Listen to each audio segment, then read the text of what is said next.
What is up, everyone? Woo-hoo. And welcome to a very thankful, call me skeptical of, is religion good for society? That's right. Tonight we are opening up the internet phone lines to ask the question, is theism, religion as a whole, religious practices, beliefs, are they good for society? So won't you join James W. and myself, Amy Newman, for a good time with a higher power that's most likely inedible. Click, clack, clickety, clack.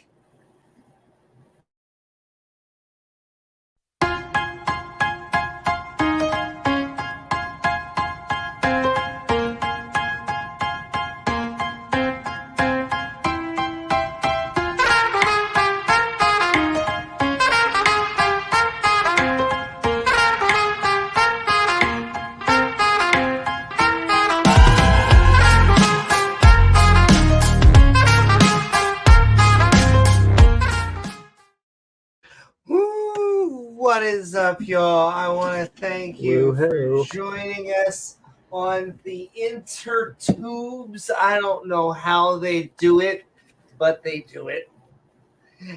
Please don't forget to like, follow, subscribe, and the other things that Soros has painted right above my bedroom. Like, follow, subscribe. Yes, but why is it written in blood? Huh. Anyway, Sunny, share all of the good things, especially if you're in a debate topic that shares the same thing. If I say the word share one more time, I get online bingo. We are talking, is religion good for society? I think James and I's answer, hold on, wait for it, and no. But hey, guess what? On this episode of Call Us Skeptical, we're specifically looking for views that don't agree with our own. So if you fit the bill, the link to join the show will soon head into chat and onto screen. We also love people who do agree with us, atheists, skeptics, and science-minded people. Though, if you think the world is 6,000 years old, that evolution is a hoax, or that the world is flat like a pizza, well then, OG Willingers, you should prefer the speak to us pancake right model. away. The pancake, that's right. Pancake. Yeah. James, I think the important thing is that we're talking about food cosmology, and that's what's really important. Whether it's a pancake or a pizza or a pancake pizza, they're always theists, almost always. Like, a lot of theists also get offended when we bring this up. Oh, compare us to flat eartherism. Just because Bob in the pew right next to us believes that the world is flat, and so does Sarah. Well, and so does Jim. But you know what? Screw Jim. Yeah, that's okay. You know, it's all made up. Even the 6,000-year-old stuff. I don't understand why that would be any less silly. That just comes from a guy that was like, yeah, he was like 100 here, and this guy was like 130 here. And so, like, I'm just going to guess 6,000, give or take. And some of them... He actually didn't. He actually didn't say give or take. He calculated it to the hour. He said specifically it happened. Right. I think it was like 10 o'clock in the morning, specifically to the hour that God created the earth. Specifically, God came at 10 a.m. specifically on the dot. Specifically at 10 a.m. Yes. Of course, there was no sun to base time on, so what he was using to gauge time, I don't know. But I mean, hey. the creation model, I'm pretty sure plants came before sun. There was a whole bunch of I Well, don't know. yeah. See, you could have plants before the sun for a day; they'll be all right. But you couldn't have plants before the sun for millions of years; they would die waiting for the sun to come out. I mean, true, but I don't think they'd be okay for it. Without the sun, there would be no gravity. And there would be no. No, I'm pretty sure the deep space would kill them. But that's okay. Logistics and religion. That's not really. Ugh. Well, you see, Um. before God created the sun, God acted as that gravity, so He was just there holding everything together. But He didn't just want to sit there forever, so He created the sun so He could go away. He didn't have to just sit there and hold all the planets in orbit. You see? Indeed. In fact, he used to be around all the time. He used to be around, in the Adam and Eve story, Yeah, he was a main character. Most of the Torah, he was down and dirty. yeah. But, recently, MIA. Adam and Eve would be having sex, and then they would turn over their shoulder and see God there, just watching them, not saying anything, just watching them. Yes, exactly. Oh, my goodness. So, really, what it is God's a voyeur. See, it all makes sense. He's not the best porn I've ever read, but, Anyway, there's many ways that we'll do a quick version of shout-outs, and we will give the link into the show. There is a higher priority for those who disagree with us. Like I said, if you are a theist, if you are a creationist, you'll probably get in right away. If you are an atheist who agrees with us on the subject, you may get a little bit more time. However, the creationists have been running away lately. I don't know what it is. All they want to do is the contingency argument. Have had a lot of morality debates, which is, that's a thing. But with the theists, I don't know. Except for, and I guess I'll say this before, part of the reason this subject is being brought up is because of Ayaan Hirsi Ali.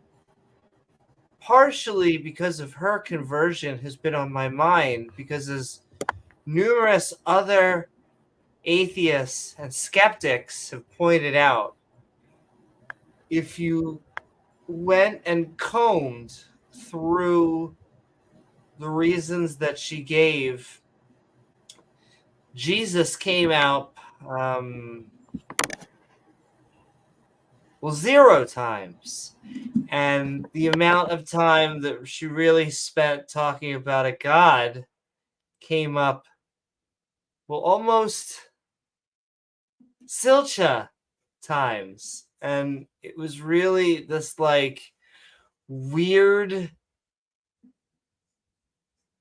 push for a political version of Christianity, quote, being the backbone. And we hear this, it's the push of the Judeo-Christian mythos that I think that a certain population of Christians try to build up, that they are the reason for civilization and they are the vanguard for why civilization will continue, when, secular society is just when you don't have the religion in there.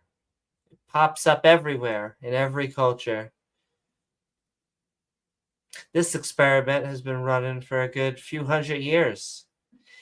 And it has been on the backs of deists, at least in the United States, because the lay culture, based from the Puritans, of course, we have our very religious culture, which is slowly, they're becoming more secular. I think it's for the first time ever, church attendance was at or under 50%. Once again, Woohoo! We're heading in the right direction. we're heading in the right direction. Many churches will say that this is the end of civilization. And so they point to things also like Islam, which is another thing that she brought up, which I get, but I don't get.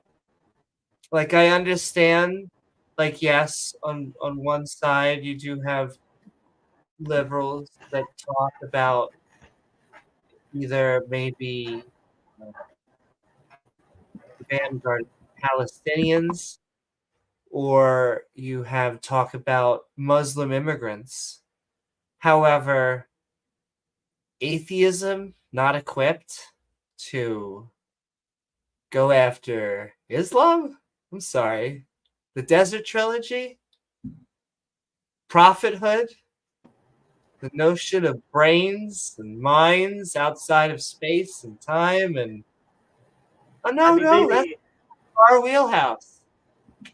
Maybe she's trying like there's a correlation between atheism and liberalism, and there's a correlation between liberalism and at least having like a softer approach to Islam, not being as hardline. So there is a correlation there, but it's not really the whole story. And that's also right now, because if you were to go back in time, and depending on the culture, the Christians weren't considered the conservatives. If you were to go back far enough, and it depends on. I think you should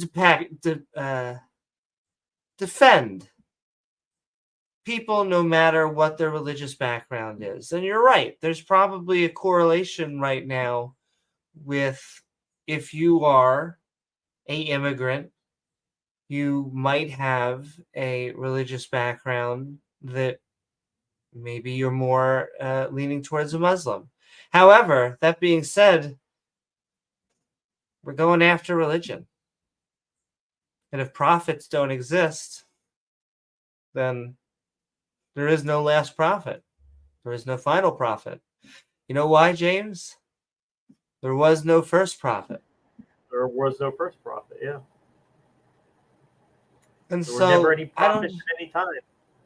It's like a walking and talking and chewing bubblegum thing. We should be able to do all those things, right? Like, just because we don't want to ship Muslims out of our country doesn't mean that we think that Islam is true. And I think that that's really the only way that we're going to convince heart and minds is by, I don't know, being rational, being upfront, and going after the ideas and not the people. It's a tough situation. I don't know. Because I don't think if the roles were reversed, they would be so kind to the other side. And that is a danger. That is a definite danger that if we were but that's never a reason to do something just because some other side would. Because that's what we're selling is freedom and liberty and all that stuff. And so, yeah, I mean, the authoritarians, the fundamentalists, and the people that would implement a version of the Handmaid's Tale, they're out there. And we have to protect against it. But that doesn't mean we have to become like them. And so I'm not trying to be somewhere in the middle, because I'm not blinded by the fact that there are certain segments of the religious faction that think they're at a religious holy war with I hate to say the West. That's because that's really a marketing term. But, this version of our government that's gotten rid of religion. Well, But that doesn't mean that the Muslims here that are just trying to feed their families, that we should treat them any differently. In fact, we should try to treat them decently because we want them to assimilate. We want them. We should try and protect them. And so both of those things while killing the people that want to do suicide bombing, because that is a thing still regularly. We are shielded just by lots of extremely terrible things. susceptible to radicalization, perhaps more so than other religions. And Well, I I don't think think we we've should ignore started that. to neuter. We've started to neuter the other two, and so I think that it is that we have to start to focus on the. I think the Judaism is so old that it has become extremely boring. Most of the Jews are very secular, except for the right-wing government and a few other things. Christianity is on basically in the midst of their Reformation. I always say that we've kicked them, dragging and screaming so that we can potty train them. They no longer throw gays off the roofs, and they basically are like, please pat me on the back for it, which I will. There you go. And then, yes, Islam has not had that. And so its fundamentalists are very radical. And it's a good reason to be an anti-theist.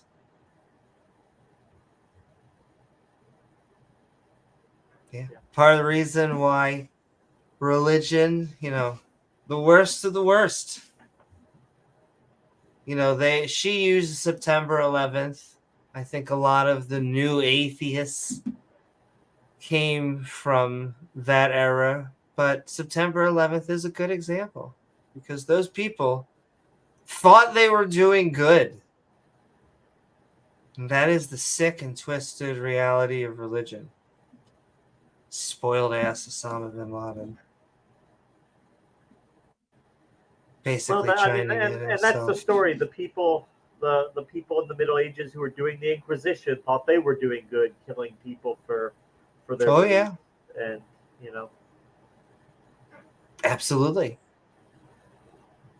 And so it's one thing we could do without. Ladies and gentlemen, is religion good for society? Vote no this election. If Christianity really was true, if that's really true, then, well, why would you not want, if people are out there teaching things they're going to send people to hell, why would you not want to stop them? Why would you just allow them to go out there and do it without, trying to rein them in like the church did? If it was true, of course. But it's a shame there's no God to come down. Yeah. And be like, hey, these guys, they actually have it right over here. Please, just you gotta stop it with the dresses and the hats and what you really need to be doing is wearing over here the skirts and the necklaces.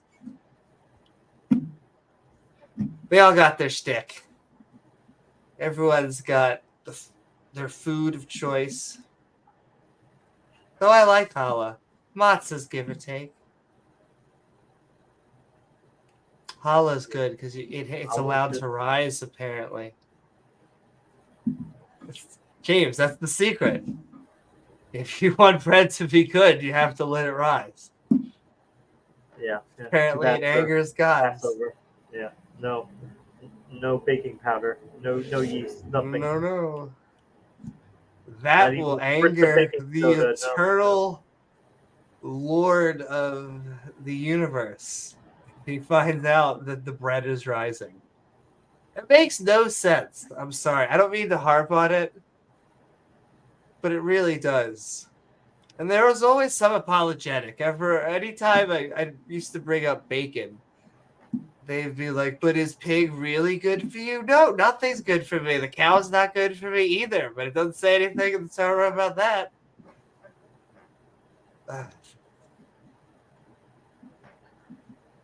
I still don't know if milk is good.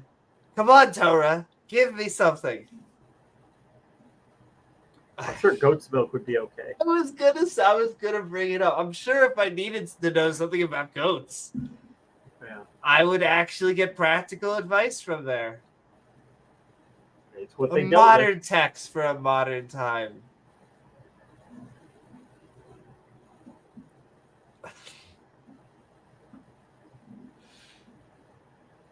And then I forget what was the guy that was trying to just sell it as all as the metaphorical. And I get that if you're going to take the metaphorical route. But if we're going to take the metaphorical route, we do have to accept then that there could be possibly as equal knowledge. Can we just say as equal? We could say the Bible and Shakespeare and other books. The good book has to be the number one. with them. Highlander, one James. best There can book of all only time. be. What's that? It's the best-selling book of all time, Amy. Come on. That's right. It sold a lot of copies, especially when you just put copies in fucking hotel rooms. Oof, that's gotta cost a lot of money. But I guess if you're bringing in money because people just give you money, they tithe. Oh boy, do that. Religion. But yes, we'll get the link. We'll do our shilling here. It helps keep the light on. Oh, what a transition. It's been how long? I have to at least mention the agenda. James, we almost do know, I will say, for at least, 50% of the hosts being part of the LGBTQ agenda, we don't do that many episodes on the agenda. It's been a while, yeah. I know. Need to make an episode. This episode It is comes gay. up from time to time, but I mean, not entire episodes. And if you're I can't even do my joke. And if you're a specific congressman, it may end up in a bathroom or two. James, I can't even tip your waitress. Listen, I Amy, laugh at my own jokes. He had before a I wide get them out. stance, okay? He had a very wide stance in that stall. So his feet were sticking to the stall next to him on both sides. So, he wasn't trying to communicate anything. And it's so sticky down here. That's the hardest part. He wasn't trying to say, come over here and I'll give you a blowjob. No, that's not what he was trying to say. He was trying to say hike, hike, hike. Wait, it's hut, hut, hike. This is how much. Listen, I know the foosball. There's the quarterback, and then there's everyone else, right? I'm pretty sure. There's the other people. And the quarterback throws the dime, and they get a nickel. I'm pretty sure. Tip your way. This is the high-quality comedy we come for at this channel. Yes, many lovely ways that you can support the show. There is super chats, sending love to all of our super chatters. I should have been super chatting, sending love to you. Like I see this right there. Coffee is my least favorite tool of Satan. Yeah, I will say. Decaf is satanic. Oh my goodness. Yeah, decaf does kind of like blow my mind just because half the reason I drink coffee is because, I want that buzz, that little the little pickup. And so that little pickup. Now I load it with like 18 gallons of sugar and cream, and as Rachel calls it, it's diabetes. It's diabetes in a cup. But it's fantastic diabetes. It was another thing we were talking about. There's no good diabetes.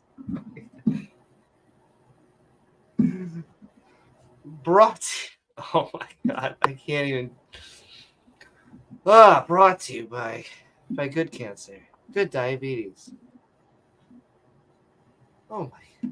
God, it's Candyland. No, folks, there is no such thing.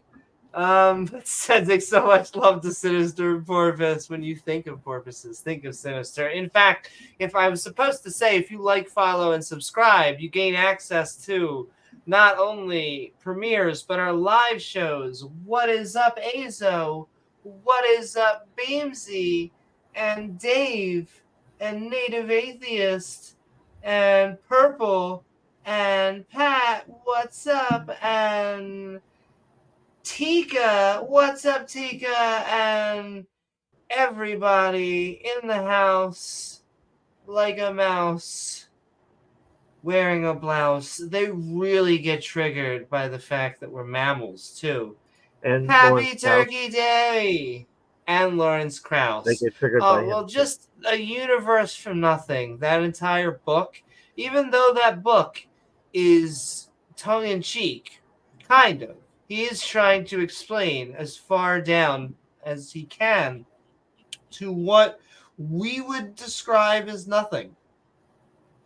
However, there's always going to be a something, because that's everything that we can tell that there is. Excuse me. We don't seem to understand what a nothing could even be. Our brains have a hard time comprehending that. Now, we understand on a lay term. We look at our bank account and we go, I got nothing. How much is this buy one, get one burger? Well, it's, if you pay the $1, it's nothing. We understand empty space is on not a nothing. conceptual level. But yes, but there is not a nothing that we think of out in, just moving our arms in the air. It is still a something. We are moving it through gases that are invisible, mostly to our eyes. That is still a something. Space is still a something, as The James fabric said. of space is warped by gravitational fields, so if it's nothing, it can't be warped. So it's got to be a something. It is a thing. Another thing that could be warped by gravity. Right here, baby. Just give me whatever you got, and I'll work my hands, and we'll warp something. What are we talking about? Yes. Super chatters and our live You're an chatters. abomination, God, sir. You're an abomination. First of all, I love that word, abomination. First of all, just you're gonna give so much syllables to your hate. That's really, I feel honored. But it's one of those words that has like a rich flavor to it. You're an abomination. Am I Your now? penis is an I should put abomination to God, stitches on, madam, like madam. green Your eyeshadow. penis is an abomination to God. He knows doesn't that like it. personally, by the way. He doesn't. That's right. He doesn't. No, sir. No girl decks in my universe. No sirree. And we were just talking. Anybody could be a preacher. All you got to do is preach. Just got to grab a holy text and it can be complete bullshit. bullshit. Sometimes the best preachers probably don't make sense. That's true. It's hard to prove them wrong if you can't figure out what the fuck they're even talking about. That's the difference between a liar and a bullshit artist. If you're just a liar, oh my goodness, you got to remember what you were talking about and the lies that you told. Well, a bullshit artist, just keep on making up shit. People can't contradict you because they don't even know what to look up. Some of these apologetic arguments. You look like the kind of person, sir, who would go drive around, see a snowman built in someone's yard, try to have sex with that snowman, sir. You go and bend that snowman over, sodomize that snowman right out in front of everybody. No shame, sir. No shame. Right there. You seem like someone who really knows a good time with a snowman. I'm not someone who, in fact, would know that. Why would I even know about it? I do not have hours and hours of practice. I put ice cubes right down there, sir.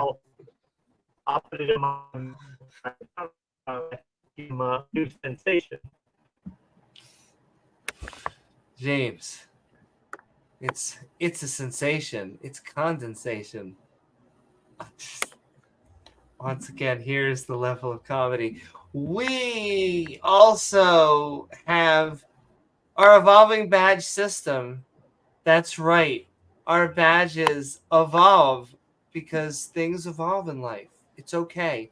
Biologically, it is a fact of life. If you say the words, it's just a theory, you just need to just take a science class. Probably. Yes, it is a theory and a fact, too. That's another thing. Germs are a theory and a fact. Because it is true that the germ theory of disease exists, that the gravitational rotation exists. It's just a theory, sir. And that biological evolution exists. There is a theory, a framework of facts that we can go into for all sets of these theories, but see, here's the problem that I shouldn't open my mouth. Don't open it up. But I know our education system works hard. I know coming from the other side. I guess I'll say the good part. I'll say the good part without saying my thoughts about, because I only have good things to say about our public education system. It gets a lot of shit, so I'm going to be a very big defender for it. Because it's a bunch of random people just trying to really help your kids. I mean, kind of like the most insidious part of our system is how it's the quality of the education varies so much because it's all funded at the local level. So if you live in a rich community where they've got money coming out of their ears, they can hire the best teachers, the best equipment, the newest textbooks and everything. But if you're in a lower income community, they're pinching pennies. They really have to try and stretch every dollar to make it work. Yep. We should be funding our schools. We should be paying our teachers more. And I know I'm just saying that bias. It's not even about me. It's about knowing other teachers and blah, blah, blah, blah, blah. But enough about blah, blah, blah, blah. Shilling. Finish shilling. Yes. And the best way to do so is by heading over to our Patreon at patreon.com/Amy Newman and becoming a Patreon. We have our Patreon-a-thon coming up, sending so much love to all of our supporters out there. Woo, what's up, Producer Wes? What's up to Freak? What's up, everybody? I'm gonna just put it up. I normally do my be right back, but you know what? It's only been 30 minutes, which is short for us. Oh, that's because I haven't done my shout outs. All right, we're gonna do the shout outs, but we're going to see if we can get any nibbles. Saw Estetel bit last night, or just a bunch of people in an extremely long van, and one was just two twins that looked out of their mind, trying to ask, "What do you want for your order?" And they said, "We'll take 4 foods and a nibble." Anyway, let's get the link into the chatosphere. I'll put it on screen. And if you disagree with us, if you think that religion is good for society, please come tell us why. If you think that it isn't good, you can also come tell us why, but that is going to be our position. And so you can come speak to the choir, though. We are the skeptic and ranting community.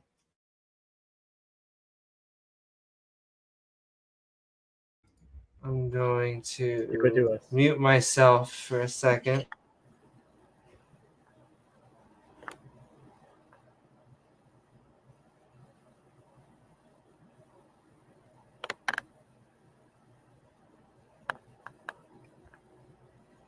All right. Come call the show at blah, blah, blah. Oh, Okay, Hello, that Buttercup. almost worked. And Buttercup's here. Say hello.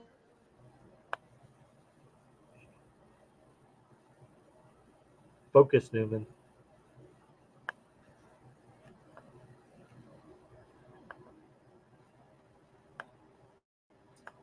There we go. Just imagine tomorrow about 6 o'clock. The call is going to come from Dorothy's mom to the basement. Gary, come up. It's Thanksgiving dinner. Mom, I'm in the middle of yelling at a group of atheists. Hold on, like 5 more minutes. Put the rolls back in the oven for a few minutes. Keep them warm. I am poning the atheist. And really, that is what presuppositionalists are trying to do, is they're trying to berate people who don't understand their script. It's the only thing I can really call it. Like listening to a sovereign citizen almost, like trying to explain to the officer why the laws don't apply to them and they could drive whenever, wherever. And because those laws don't apply to them. If they want to drive 100 miles an hour down a residential street, fine. It's their right, right? That's right. They can do whatever they want. Yeah, no laws. I didn't agree to pay taxes.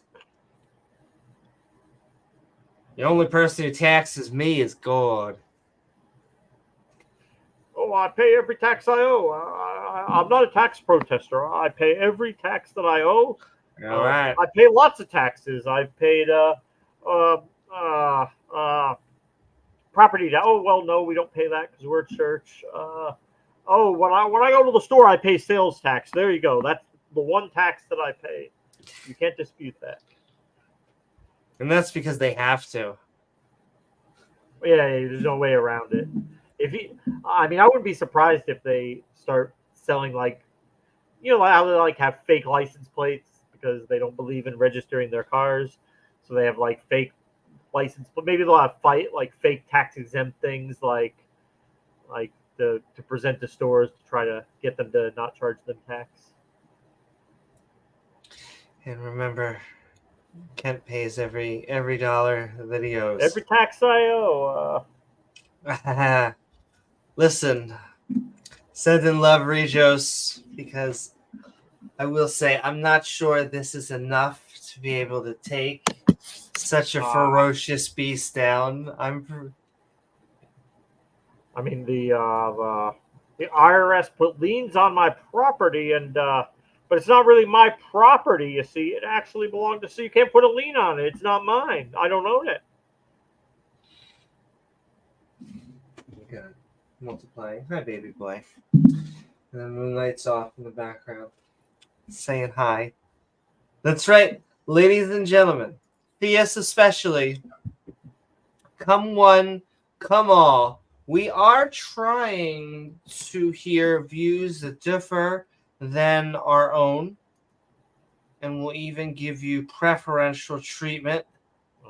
Most of them most of the Protestants we talk to, yeah, they don't consider Catholics Christians, which is so stupid, but they don't. It is very interesting listening to them talk about each other because they're like, well, there's Christians and then there's Catholics. You'll be like, what? Or you'll hear there's Christians and then there's Protestants, and you're like, oh, okay, whatever you guys want to, you guys figure that out and let me know. What they actually don't understand, most of them, is that their particular version, their strain of Christianity really didn't exist before the 1800s, mid 1800s. If you look at what Christians believed before that, it's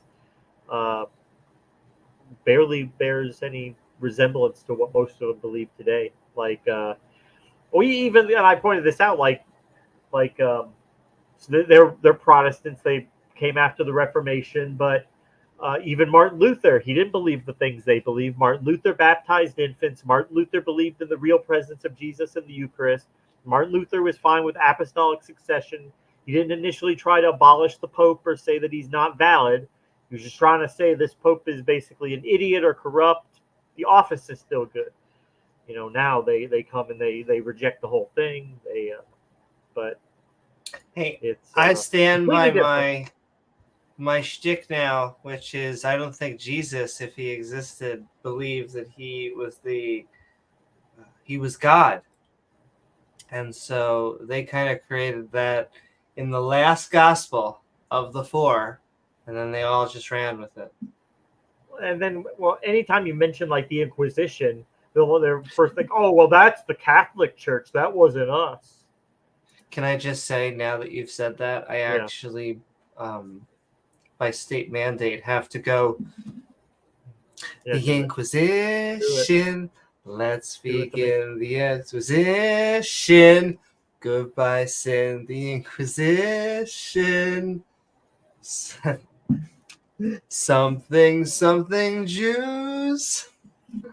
Yes, but yes, we have to sing that every time. Like, the Protestants weren't organized as the Catholics, so they didn't have like a structure or hierarchy. They were mostly, so they didn't have like an enterprise like the Inquisition. But they would burn people or they would execute people for heresy if they could get their act together at the local level to do it, and they did at times.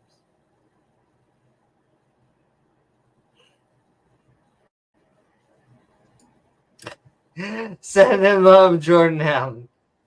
My family is Jewish. But that's what the Crusades were. I'm pretty sure. Weren't that was the Crusades? What about the Crusades? Where they were hunting people that were not Christian. That's why it was such a horrible. Like the Inquisition of the Crusades were retaking the Holy Land from the Arabs. The Saracens. Oh, that was trying to go after Constantinople. Well, Jerusalem. Trying to reclaim Israel. Oh, Jerusalem and Israel. Jerusalem was the big one that they fought over.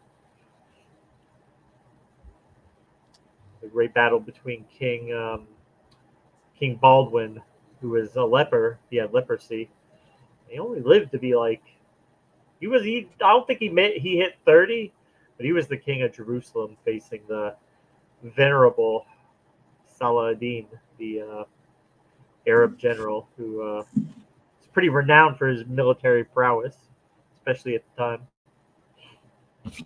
Had a great deal of success on the battlefield. I was going to say, anytime you just say prowess, there's like a joke in there somewhere, but we're just going to keep on going. Keep it in your back pocket. The question is, will they? So, anyway, we haven't mentioned your buddy in a long time. I did see this in the news the other day. Bill Burr came out because his wife made some inflammatory remarks about our former president. Of course, he came out to support her with that. You didn't hear about that? Which, maybe? Bill Burr's wife. Bill Burr did.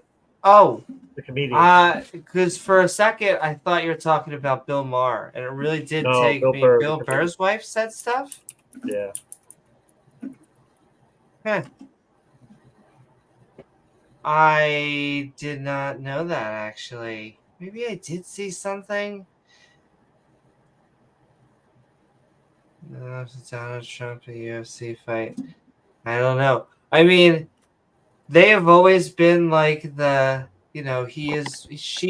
she's more liberal than he is, and he kind of has the back and forth, and that doesn't surprise me that she got into it at a Trump rally. Did she? It's almost. Is that what I'm seeing? I don't think it was a Trump rally. I didn't read the whole thing. Okay. Probably has something to do with his trial up there that's going on. Oh, politics. I really do hate almost all of it. But I understand that if you're not interested in politics is interested in you. I really do believe that too. It's hard because if you're too apathetic, then bad people just seem to take over.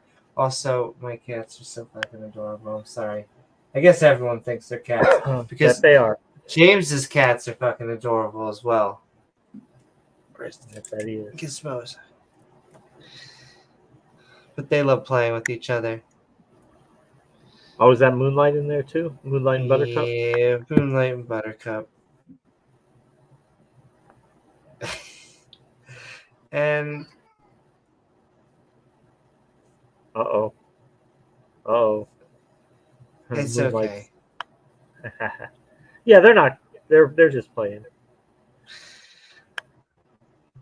I was gonna say, he chases her. Moonlight's like, all right, I'm done. Sometimes she'll go back up here. Hi, baby boy. You're up, you're down. You're up and you're down. Left and you're right. Woo!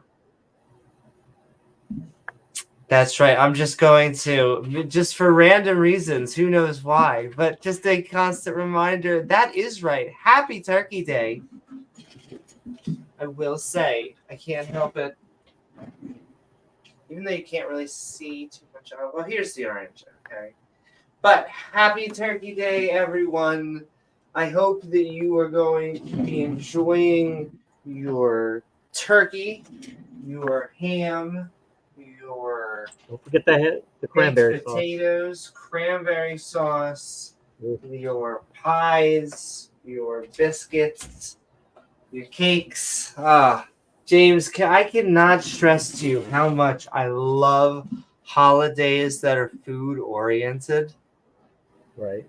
Like you would think as an atheist, we wouldn't get too excited over it, but yeah, I'm all about them actually. As long as there's no fasting involved. My doctor can tell me That's to not really a fast. holiday. Anyone else? Yeah, I'm not celebrating that holiday. But if there was a holiday that was like, we have to eat ice cream all day, I'd be like, well, I want to understand the culture. Ooh, which god made that holiday? That's a smart guy. I know. That is a smart god, exactly. I don't want to be insulting to, their religion. I guess if you revere cows. Though if you revere cows, well, there does you that go, Jordan. mean That's true. most holidays are free? Oh, yeah. It's the only thing that keeps people coming back. Oh, true. And let me give you free advice to anyone out there who is a newbie project manager, who is a newbie filmmaker and is trying to run a crew, or really anyone trying to work with people. If you are working with people, and especially if you are not paying them, you best well be feeding them. Okay, people will do insane things for almost no money. They're like, hey, help me build this house. And they're like, well, I've never known how to build a house before, but I guess I'll go help you, Steve. Is there going to be pizza or something? But if there is pizza there, yeah, they will not only go there, but they will stay. For the making documentaries. Let me tell you, Jordan, not only would I love to make a documentary, but I am ready. This is specifically a documentary camera. This is my baby. Though I really need to use her more, because the great thing about it is this is actually not just, this is a camera that only shoots in 30 frames a second, which means that it's shot specifically for television and documentaries. It's a really weird camera, but it's extremely light, and so you can actually run with it at a DM. Yeah. Where'd you get that? Where'd you get it? It is a Sony.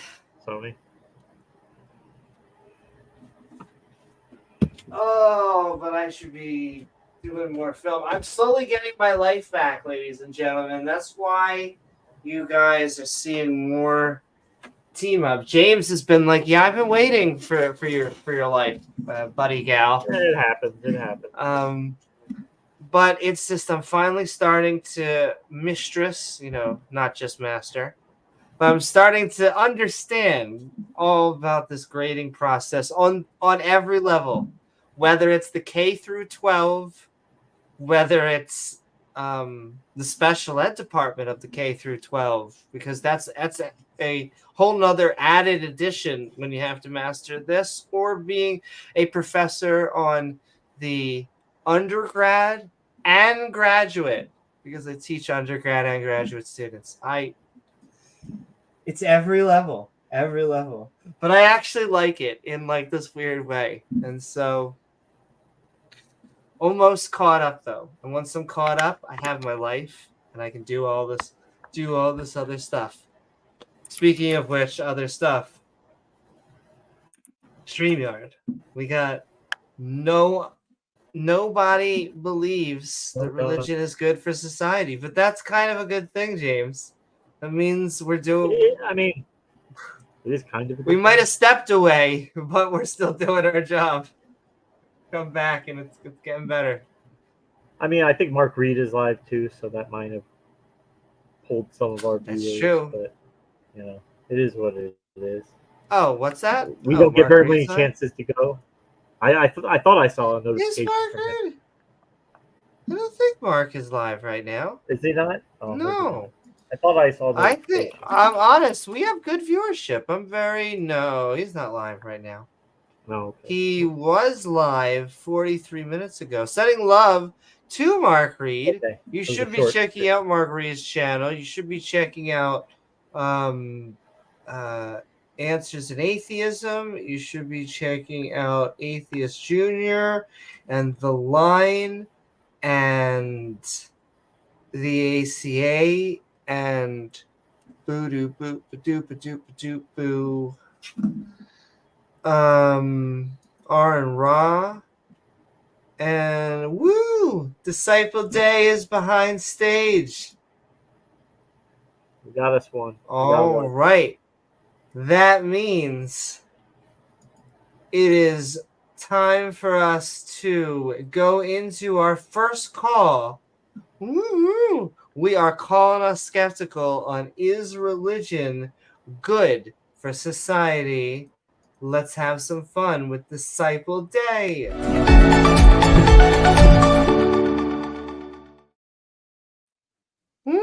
What's up, Chris? What's up, Disciple Day? We are calling us skeptical on, is religion good for society? Hope that you are having a fantastic, hopefully kind of like a holiday weekend kind of thing, at least for me already. How are you doing, and what are your thoughts about the subject? Well, that's exactly what I'm doing. I'm having a fantastic weekend and enjoying time with the family, and I was really excited to see you guys on tonight because it feels like it's been a bit since I've had a chance to talk to you. So it's been a little bit, but it's good to hear from you again, Chris. Yeah, I find it's an interesting topic, and I think what's interesting is from my perspective, and you guys know I used to be a non-believer. I'm a believer now and a Christian, and I kind of see it as maybe an opposite, that where religion can be good for society but bad for the individual. You know what I'm saying by that? Like, I could see your view. It seems so. Where I live, I could say it seems some people think my religion is bad for society. Here, can I tell you a little about my church? Sure. So we decided maybe a year ago, 6-8 months ago, I'm bad with timelines, a while back, to just open the doors 24 hours. And it's something since the beginning we had envisioned, but so the church opened 24 hours, and what happened is people have come, and they come in day and night and sleep there and do all sorts of things and kind of live life out through there. They have meals there, and of course we have functions that you would associate with church there, like worship service and Bible studies and those things. But the town looks at it and doesn't like the optics of it. at least that's my assessment of what happens. And once it got uncomfortable appearing, they seem to want to shut it down. So I mean, I'm just saying. So I'm facing a situation where we open the church 24 hours, and it hasn't been received well by everyone. And so my point in all that is, I think they'd kind of say that my brand of religion is bad for society. There's been something like that have happened around here. I think down south, like county south, there was probably a church or religious organization that used to go around and hand out food like sandwiches to the homeless, and the county really hated it because they said it was encouraging them to come. We're just getting more of them. So actually, I think he ended up getting arrested because they told him he wasn't allowed to do it, and he kept doing it. So yeah.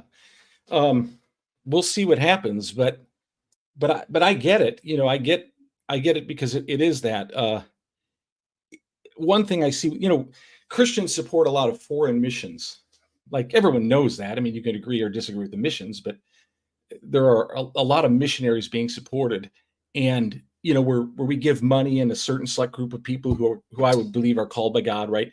They go and they share about God and teach about God and do whatever kind of community service they can do. And we as Christians love supporting them. But I think sometimes when we see it in our own yard, you know what I mean? Like it's really easy to love the impoverished foreigner, right? That's easy because their life doesn't affect yours in any way. You can just look down and go, that's sad, and you don't know their personal situation. So you see what I'm saying, Amy? At least the latter half, I hope that your church, it seems like what you're telling me is that at least some of it, that your church you think is doing good things for the better. I worry that it is not. I hope that your church is the one that's just going out there, that is giving sandwiches to the poor and just actually doing good for the universe.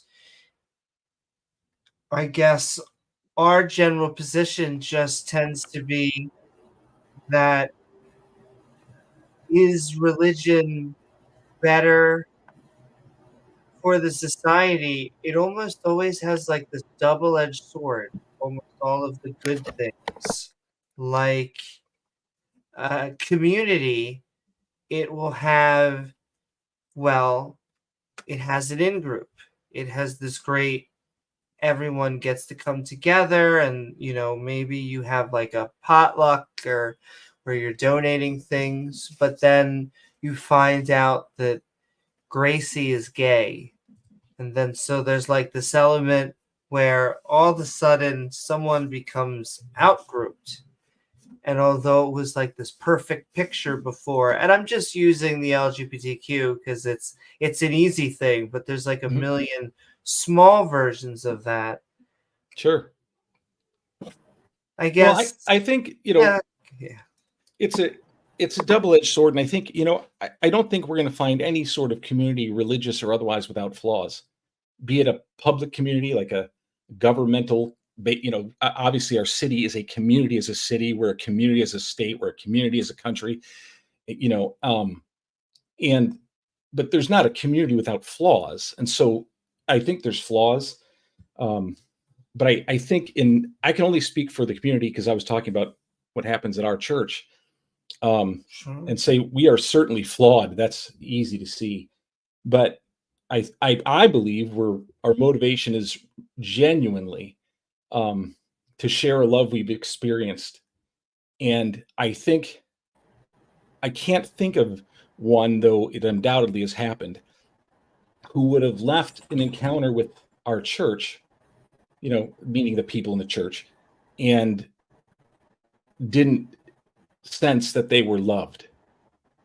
And so we have also, I mean, just asking about the simple types of people is you know, if you were just asked a simple question, do we have people who identify as gay in our church? And forgive me if that's not the proper way to state it, okay? But you know what I mean. Yes, we do. I mean, we have the gamut of people. We have people who you might find offensive. And I don't know, because I don't know you that well, right? I know you through here, but that's the point, is our church is full of people the community finds offensive. That's what I'm saying. I mean, so yes, we allow people that others might find offensive in the church, and because our mission is not to not offend, right? It's to love people, and ultimately, you know, our goal is to lead them to Christ. I mean, that's, and you may think that's not a good thing, but that's my point. Because you talked about the impact on society, and I really believe from a humanitarian level, right, we're doing good in our community. I think maybe on a profitability level, I'm not sure, I don't know. But I would say if there's if there's a natural disaster or what have you, and a church decides to go and help those people and, you know, donate food and clothing and help them with housing, I mean, that's a good thing, regardless of the reasons why they're doing it, or you know, if they're doing it because they want more people to turn to Christ, maybe that, but it's still a good thing that they're doing, and I think everybody has to recognize that. Yeah, and everyone has motives for doing the good they do. I mean, even if those motives are pure, right? I mean, there's a reason you do what you do. You don't just do things without reason. But anyhow, so my point though is my religion, if it's really bad for anyone, it's for me. Like, that's what I'm saying. It can be great for society, but listen, if this thing isn't true, if Jesus didn't exist, or if he's not who I believe he is, I've wasted my life. I mean, this is terrible for me. I've invested my entire life in this. This costs me dearly. You know, again, you don't know the situation in our church, but I'm not compensated, you know, and I'm not bragging about that. I'd like to be, and they'd like to do it. You know, we just can't afford that. But I will say, from our position, depending on what you are doing, you are wasting your time. No, well, that's my point. Yeah, that's absolutely. We agree. I mean, I don't know how to get around the idea that if this is false, I have wasted my time. I mean, I think I can't imagine someone not agreeing with that unless they're. Here's the consolation I will offer you, even though this is why I think you should go, and everyone should go away from religion. If you and your religion said, look, go out and give everyone a sandwich, and you go out and you give everyone a sandwich, and you feel good about it, and then a year or whatever goes by, and you realize that this God never existed. And you're like, well, I gave out all these sandwiches. What did I do? Well, you gave out all those sandwiches. You fed people. You actually made the lives of other people better in that time. And so that still counts. That's still counts. Well, that's exactly my point, though, is that, so even though there's this sense where the religion could be bad for me, right? Because I may have chosen to live my life another way, one that more easily. But can I add one more rub? One more rub is you can do that, and you don't need religion.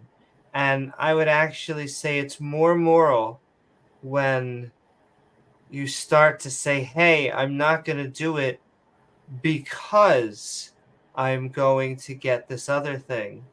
Not saying that's why you do it, but say I'm going to go to heaven.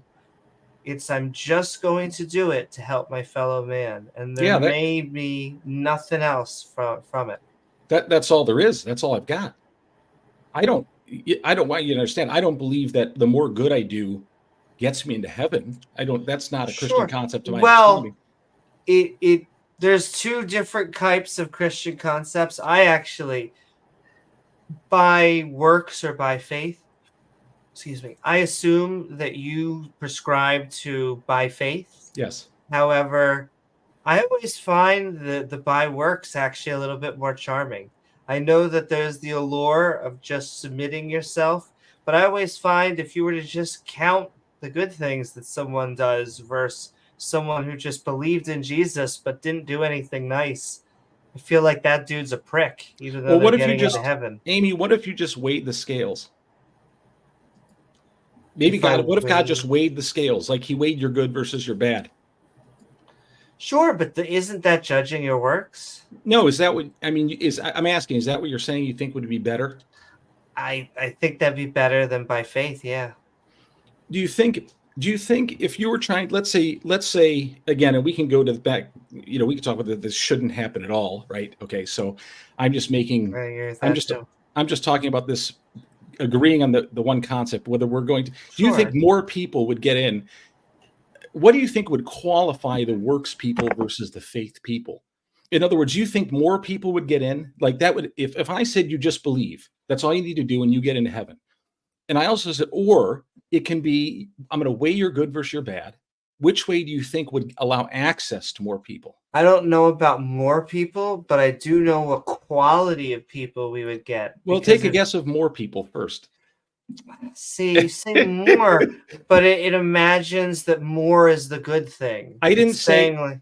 I So I didn't- guess I don't know. I would say that it might be that that more people go in by faith, but that might also mean letting in more horrible people. And so we're letting in worse people into heaven by that criterion. We're burning more people who haven't done anything wrong and who have actually done good things. But what if, what just if, right? What if we What don't if? have to agree with Marvel. it? No, hold on. What if we don't have to agree with it? Okay. Right. But what Okay. if the best or worst thing you could do is have faith? So let's say, I'm just, there's not many good examples I can make, but let's say lack of faith is the murder, right? Is the equivalent to murder in the physical world, right? So that's the closest thing you have is lack of faith, murder, right? And then everything else, or that can be whatever crime you consider of the highest magnitude. So you may think there's something worse Okay. than murder. That's your fault, whatever it is. And you're guilty of that crime. So it's assuming, right, that I can't articulate this well, but it to me it's just so simple. This is the only requirement of God, that you believe. And I'm telling you, See, and I can only speak for myself. I've only lived my own life. I can quote other people and I can do all those things that we all do. But Go ahead. Well, all I can say is when I talk to Christians, they often talk to me about like how beautiful it is, like just how simple, and just your heart just needs to open to Christ.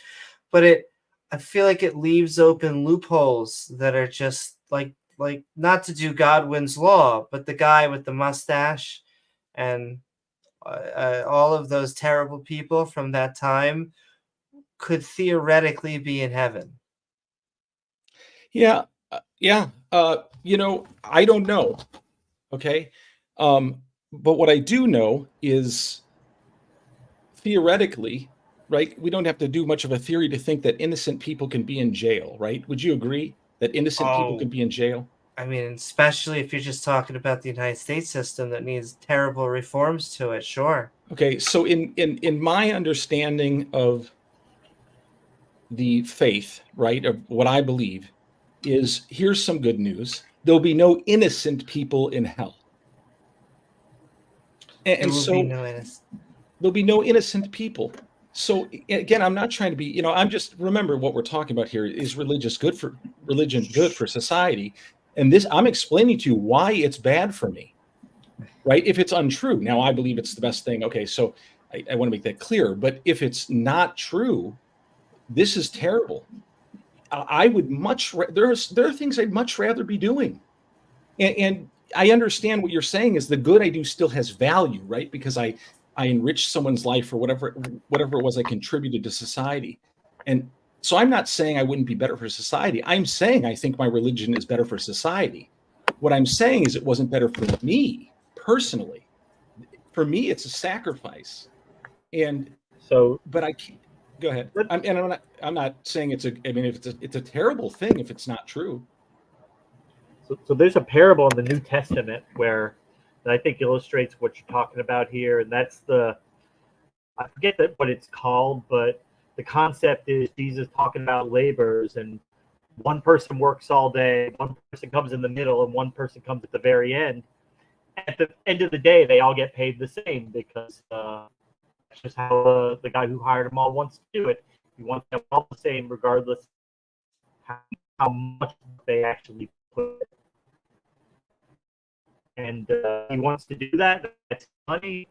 That's God has infinite grace. He can dispense it as he pleases. If he wants to give grace to people who you might think not deserve it, he's allowed to because it's his.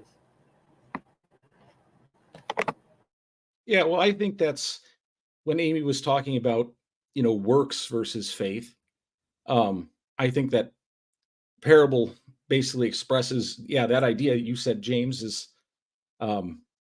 even the ones who get in last are among the first, so, because the worker who gets gets hired at the end of the day, he worked like an hour and the other person worked the full day. That's what you're talking about. And the pay was the same. And it looked unjust to the guy who'd worked the full day. But at the beginning, remember, he agrees to work for that. And he understands he got what he deserved. He was just unhappy that somebody else got better than they deserved. And remember too, the parable too expresses the idea that the ones who come late in the day, right, when you go back to the marketplace and they're still there, not employed yet, are the worst of the worst.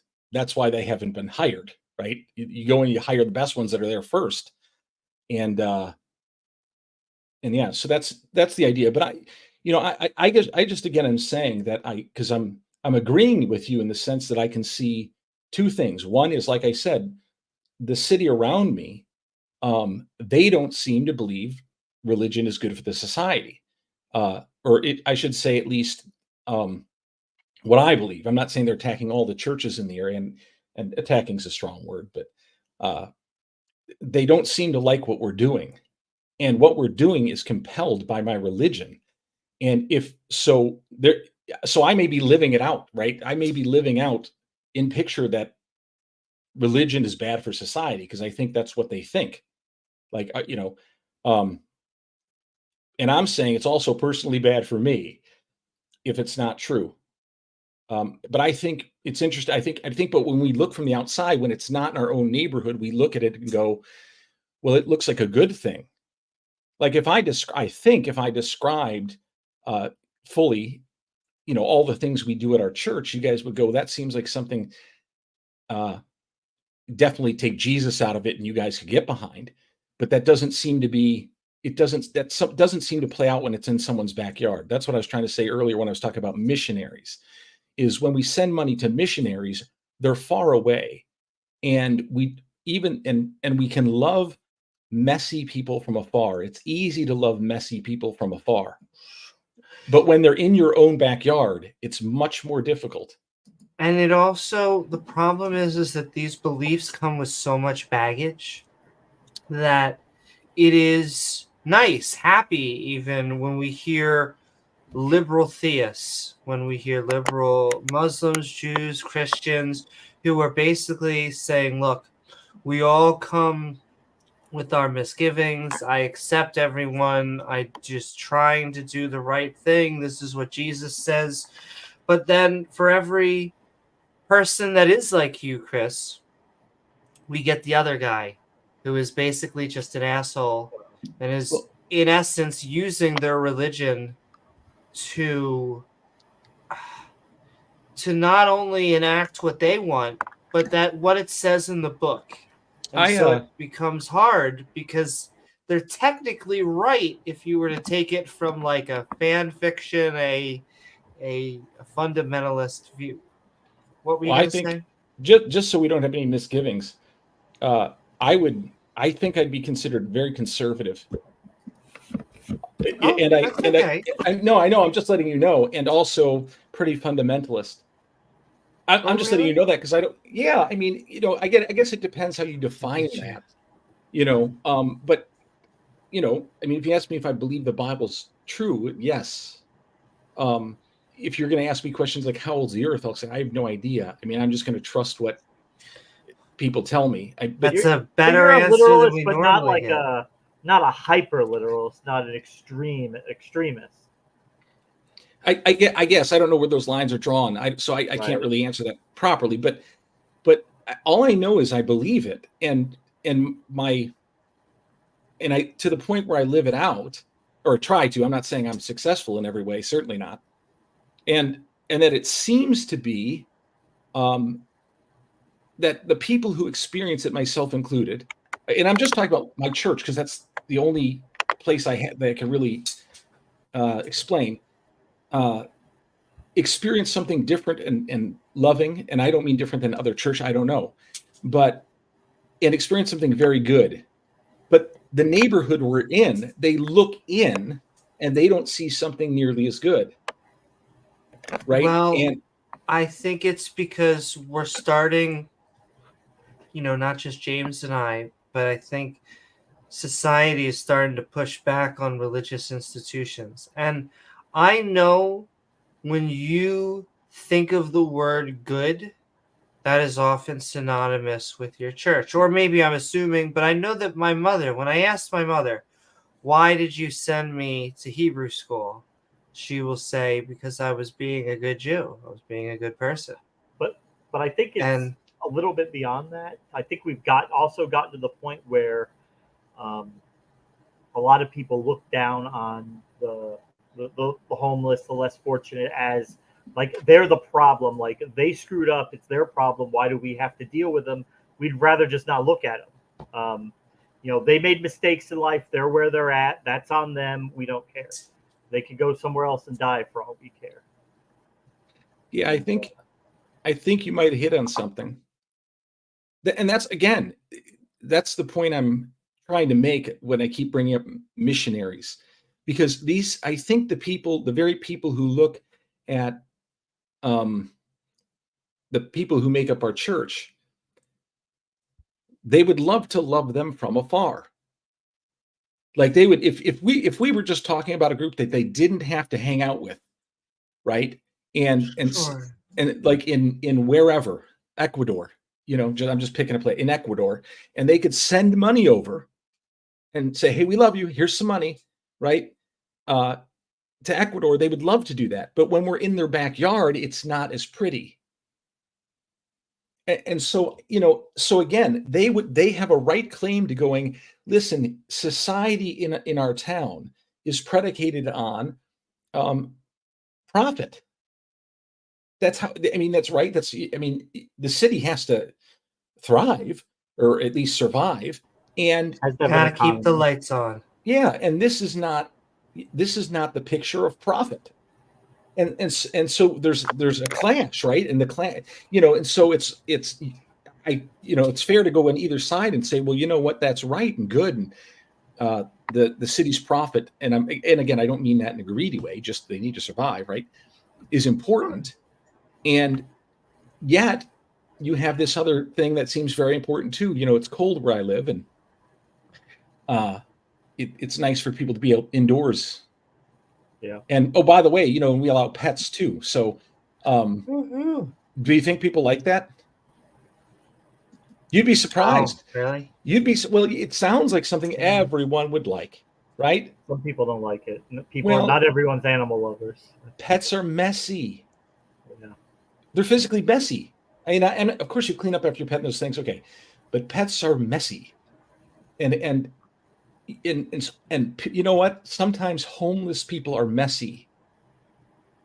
Oh, yeah. And sometimes people struggling with an identity crisis are messy. And sometimes people suffering with depression are messy. People suffering with addiction are messy. And so our church is there to love the messy. but it seems like sometimes the people in society, and I'm not separating that. I'm just saying, I'm just using the term because that's what we're talking about, don't like messy in their neighborhood. And they would rather messy all be somewhere distant. It's like the idea of nuclear power, right? Which many people propose as a solution to reduce climate change because it's cleaner. The problem is you have this nuclear waste that has to be stored for thousands of years, and nobody wants it stored near them. Nobody. You can't find anybody who wants it stored around them. They've been trying to force the people of Nevada to just take it in the desert there for like 20 years, and they utterly refused to have it stored there. So, yeah, where we gonna put it? Nobody wants it. But think of how crazy is it to make an analogy between people and nuclear waste. I'm not saying that on you, James, because I think the analogy needed to be made. Right? But it's human behavior. It's human behavior is the root of it, you know? Well, I was going to say there is a common, I believe it's Chris Rock, but no one wants to live near a jail. But you ask yourself, where would it be safer than jail? If someone escapes, they're not going to stay there. It's jail. And so, but yes, I think unfortunately that is something that humans not only do, but something that we have to fight against. It's complicated because on one hand, I understand what your message is, Disciple. You're basically saying that our church is open to people that you wouldn't expect, or that these are the people you should expect, that the people that need help. But you're saying that you get flack from outside forces still who view you as a negative force. So I appreciate and I feel bad that has to be that way. I would still say the reason that we come at it the way we do, in that religion is bad, is because although you may have the one church that is doing good, and is not only doing good, but it is open, it is friendly to people that don't look the same and are ready to get down the dirty, just to help people, there's unfortunately just a lot of bad that comes with religion. Yeah, and I think it's I think the truth there is there are a lot of bad people, and bad people find reasons to be bad. I think that's just yes. Bad people find, and so when we go, well, people are bad because of this. Man, to me that doesn't seem to be the way the order of things as I see it. I see that there are people who do bad and choose bad. And I think there are areas in my life, I'm just being honest with you, where I do bad and choose bad. And nobody's you know, perfect, man. Okay, that's the point. We're all different, maybe different degrees of not perfect. I don't know. None of us are perfect. We all struggle in different ways. And I think to say, if we could get rid of, so as a Christian, right? You might be surprised because I don't think our numbers of viewing it are any lower. But as a Christian, we're not pro pornography. Like that would be, you would understand that as a general principle, right? Right. I'm not saying that there aren't Christians who use pornography. I would say you wouldn't encourage it. I understand it is a cultural thing.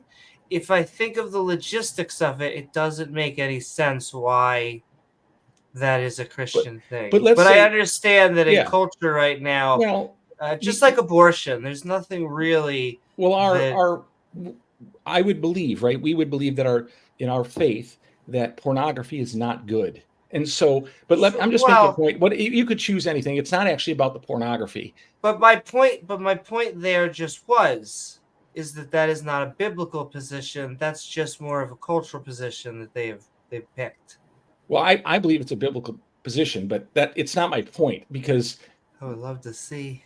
what that, I mean, that it pornography is generally not talks bad good. about it. It generally condemns like lustful thinking and lustful thoughts. So that's probably what they're going to say is it promotes lust, excessive sexuality. Well, anyway, again, I'm not actually talking about pornography.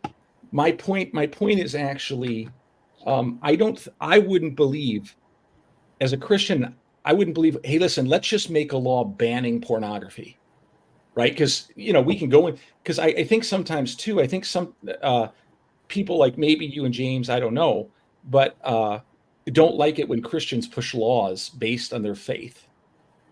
Sure. Okay. There should And be a so, rational basis but here's an for it interesting outside of thing. that.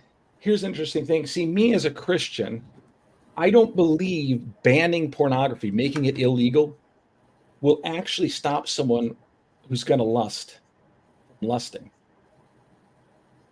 Okay. So I have agree. not solved the sin problem by getting rid of the one thing. And the point I'm trying to illustrate is, I think getting rid of religion, if you think religion is bad and people have done these bad things in the name of religion, absolutely, I would agree, by the way.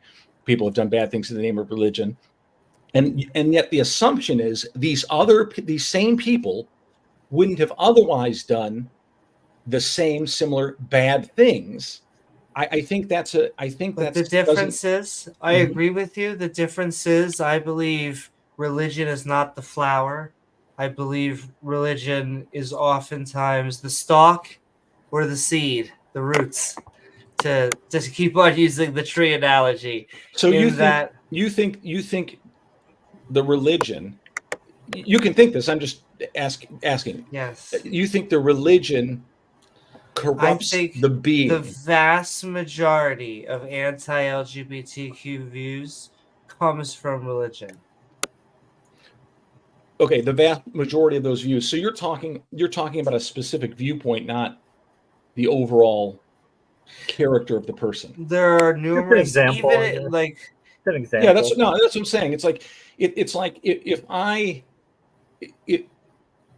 if someone who currently thinks LGBTQ people are whatever, I don't know, are evil, okay? And you're saying without religion, they wouldn't think they were evil. yes, I'll give you an Okay. No, example. They I'm not often, disagreeing. I just didn't know. but I'll give you an example. They often use it, even in just saying everyone sins. They'll often go, we're all fighting with things. You could be LGBTQ, you could be stealing, you could be, murdering, Yeah. and you go, I just sent well, Amy those aren't the article really. last week Yeah. about the Christian pastor who committed suicide after being outed as trans. I don't think, I can't speak on that pastor. I don't know. And this comment is not about the pastor, but about what Amy said earlier. I think the person in the scenario you described, someone who's a jerk, is going to always find a reason to be a jerk. I don't think the religion made him the jerk. I think he was the jerk, and he used the religion.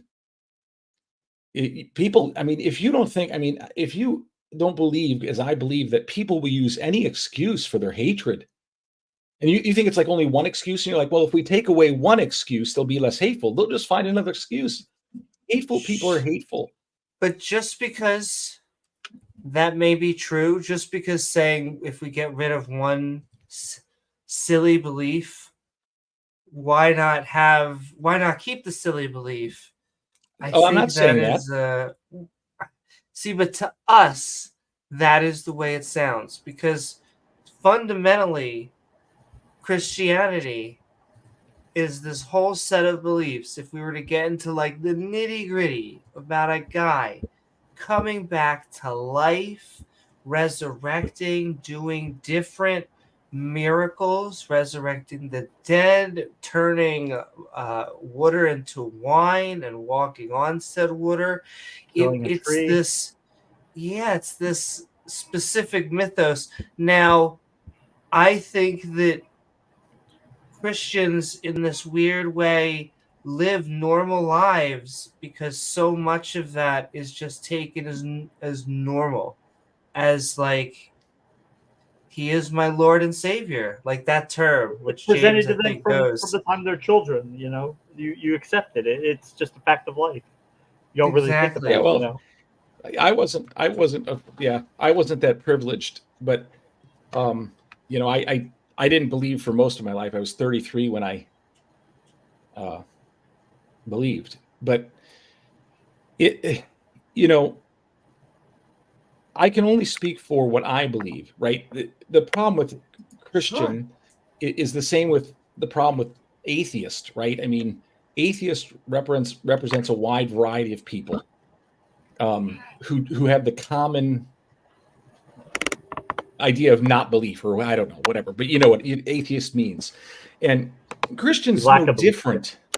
Christians no different. You have a wide variety of people with a wide variety of ideas, and that can be frustrating, right? Because it's like, well, shouldn't they all share the exact same thought?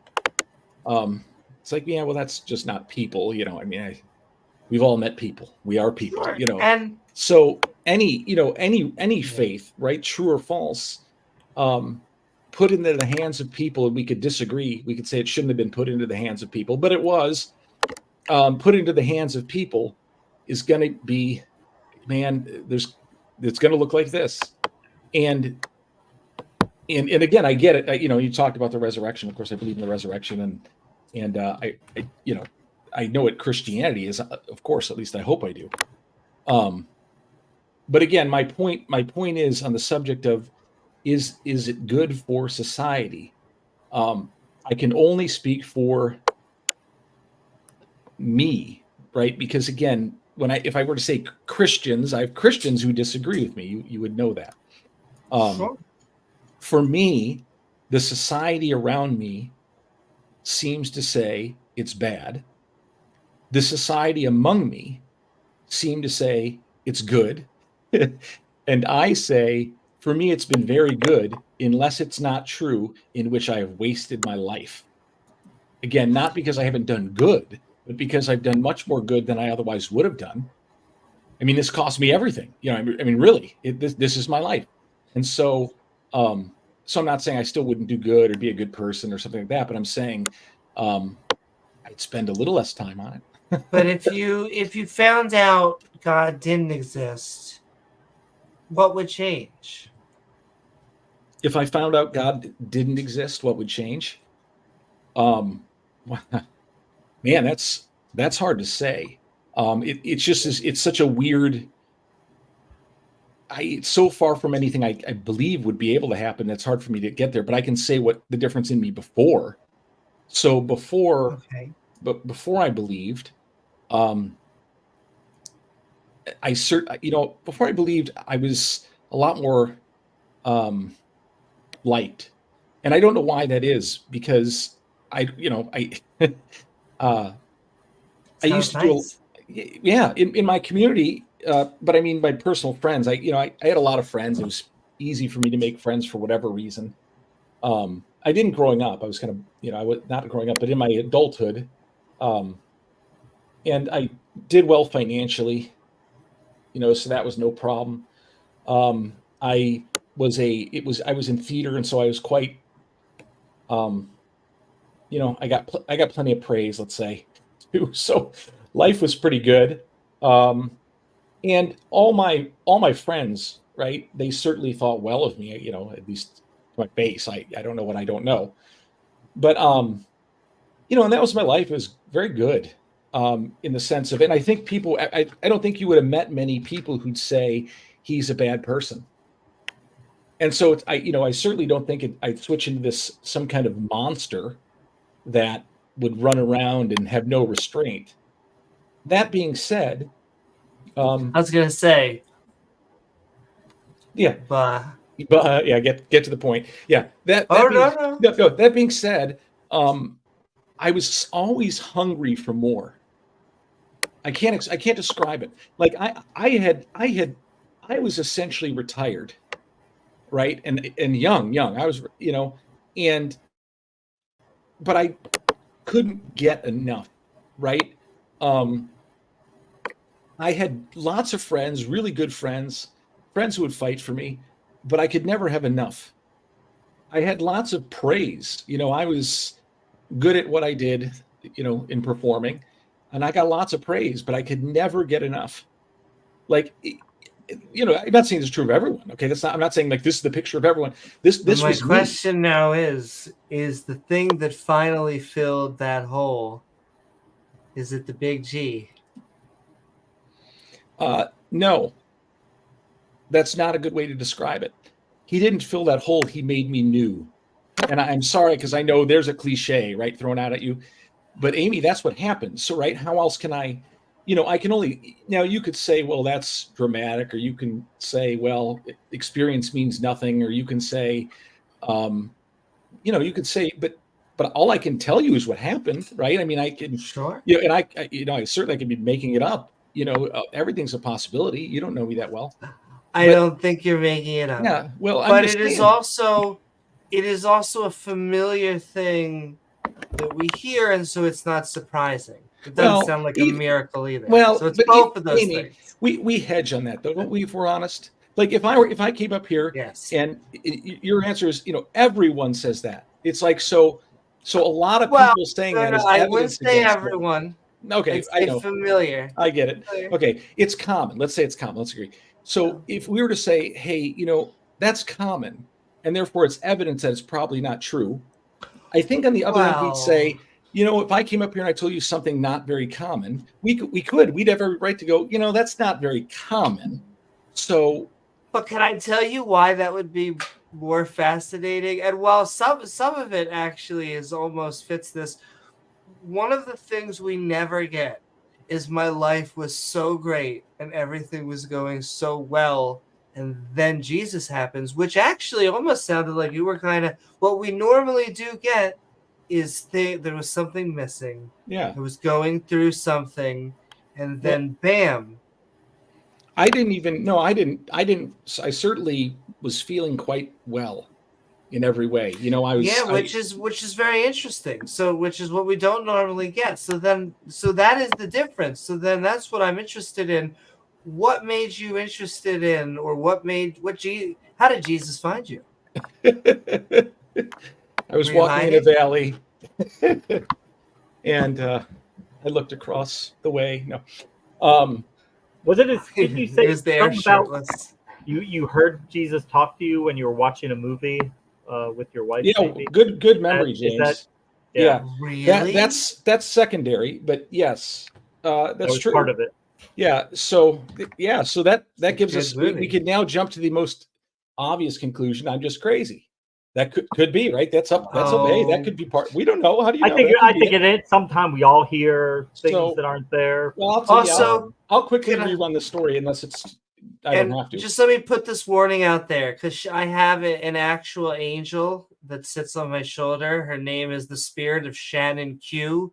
All of the skeptics will know who this person is, but they basically will point out that we should not call theists mentally ill, because mental illness, just because they may do it as an ad hom, we shouldn't do it as an ad hom, because mental illness actually has to do with how someone functions. It's why, depending on your level of gender dysphoria, it is no longer a disorder, because you are able to function within society. So we shouldn't call people nonetheless, we think that it's wrong. We disagree. So continue. No, that's okay. So no, I went to, like I said, I was active in theater, and I directed a show, and a guy in it was a pastor, and so I thought the guy was an idiot, because I either thought pastors were one of two things. I thought con men or idiots. And so now you're onto something. Yeah, well, honestly, so I'm one of the two with him. I'm thinking this guy's either a con man or an idiot. But after talking to him a while, I thought this guy, he wasn't a con man. About half of them fill into one of those two categories. They're either there are con men, just do it for the money. There are some people who really are idiots, and then there's some people who just believe it for whatever reason, and we might not find it rational or logical, but they my definition, I'm not saying this is correct or current, but by my definition, if you believed something to be true on that magnitude, that there was no evidence for, you were an idiot. So there were only two camps for me, but I understand what you're saying, James. So anyway, I determined he wasn't bright enough to con anyone. So we did the show. And what he wants you to think. Well, that's good, James. You're right. It worked. He did. No. So anyway, I'll try and shorten the story. Someone at a cast party a few shows later told me something weird. And so I'm like, I'm going to ask this guy about it. This is a real short version of it. So I called him up and I told him what I'd heard. He kind of said a prayer and I felt better about it. And I would not, of course, think, well, there's God.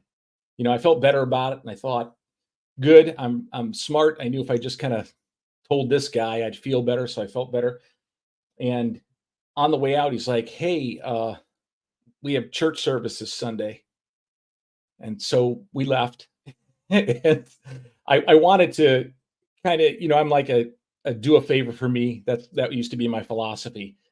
So I'm like, well, I'll go and show my appreciation for this guy for a minute. And so I went and I was making fun of people there. And one really funny thing that I just thought was, this is how psycho these people appeared to me. And so I get it. I want you to hear that I get you. Okay. Because I go to this church service and this is no joke. I go to church service. I'm saying, I've never been there. And all of a sudden this song comes on about the blood of Jesus. And it's literally, listen to it. It was like nothing but the blood of Jesus. And then something about being covered in the blood of Jesus. And so immediately the movie poster of Carrie came to my mind. Talk about the she's it's all over. She's covered in blood. And I'm like, you've got to, when they're playing that song next time, you've got to put that picture up on the screen, so they can see what it looks like to be covered in the blood. Anyway, so this is my mind thought. So I'm not going. I had a thing for blood. I'm not going in here at all thinking this is God coming for me or Jesus coming at me, like you said. And so we went, and then I'd make fun of worship and all this stuff. And when the offering basket came around, I'd whisper my wife's ear, be like, "This is why they do this," And so, so it's the last time we're going to be there, and because I said we'd go 4 weeks. I just picked an arbitrary number where I'd feel good, like I'd done the deed. And it's a big church, and the fourth week we're ready to leave, and the pastor, who didn't know me, they may have some tracking to know I was new or whatever, but comes up to my wife and he says, "Hey, why don't you come to this class tonight at the church?" I didn't want to go. We ended up going because they bribed us. And so I went. Yeah, James, you've been to church before, huh? Free food and childcare. We were just talking about that earlier. Yeah. Anything free food, Amy's down. And if you have kids, free food and free childcare. That's the jackpot. That is date night. I don't care if we're going to a church; it's date night. So anyway, so there he's talking. It was really boring. The guy is a dynamic speaker. I thought he was one of the con men camp. This was a different guy, by the way, different pastor. But it's just boring. But he said something about seeking God. And to me, that was just an interesting concept, right? Like what the heck does that mean? I was almost offended by it. Like, what does that mean? Seek God. Like, because you God can't do it themselves. You Christian. Yeah, exactly. What a ridiculous concept. And so I was just thinking about it and I got home. I'm like, well, what the heck? What does that mean? Like, it was just interesting. I just found it interesting. And so I'm like, you get on your knees, right? So I get on my knees. I'm like, that's what you do. He does. Yep. And then I made a sign of the cross, like Catholics. You know what I mean? Father, Son, Holy Spirit, that thing. Yeah, right. Yep. Because I was in like The Exorcist or whatever. And so I get on my knees. I'm like, God, I don't know if you exist.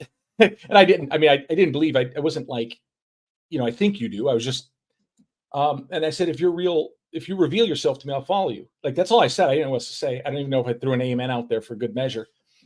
But what was really interesting, here's the interesting thing. Like, and Okay. you guys don't know me well, but it was like really sincere. And I didn't know where that came from in me. So that was weird. Seriously, because I'm telling you, I'm not, when I say I'm a skeptic, I was way into James Randi before the internet. It's okay. We'll get you I back. I studied this stuff. I can do cold readings. I admit they're fraudulent because that's what I know them all to be. But I can do cold readings. I can do all sorts of things that make people believe I can do. Understand how they work. Yeah, I could do mentals, and I'm not bragging. It's just anyone could do it. It's simple. It's just tricks. Anyhow, But I can feel it. I can feel you setting us up, though. Yeah, You're the most skeptical skeptic. There you go. Yeah, I'm the one. I'm the one. Yep. And so, but it was really sincere. And so I said, "Watch out for this guy." and I wish I could give you a better answer. What I would say better, I mean more satisfying. But in that moment, I became new, and I didn't even. I honestly, I think I didn't. I know that's an easy out, right? What an easy out, right? What does that even mean? But I'm just telling you what happened, right? No, I know. And so I went down on my knees. One person stood up, another person, right? Yeah, we heard this story before. I just remember I hear like the birds chirping. I remember this because it was such a moment, right? Well, can I just go ahead? Yep. It's like this feeling where just like all the con men in the world just go and it's heartbreaking. Like feeling the tug on that line when you're out fishing. Like, we got one. Like your gut knew it multiple times. And so my gut knew what? That these people were frauds. And I can't dispute your feelings because they are legit. I know they get knocked around sometimes culturally by men. I'm not going to knock your feelings because they are legitimate. It is just complicated for my feelings because. What feeling? When you say my feelings, what feelings are you talking about?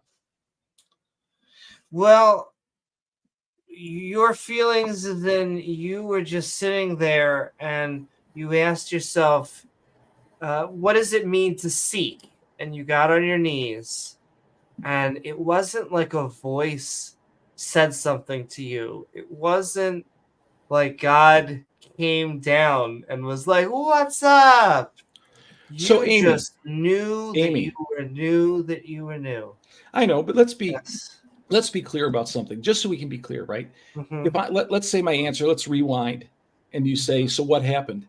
And so I got down on my knees and I looked up, and in front of me was a giant figure, and it spoke with the voice of 1,000 lions, and it said, I am God and Jesus is my son, worship me. And I said, that's what happened to me. What do you do then?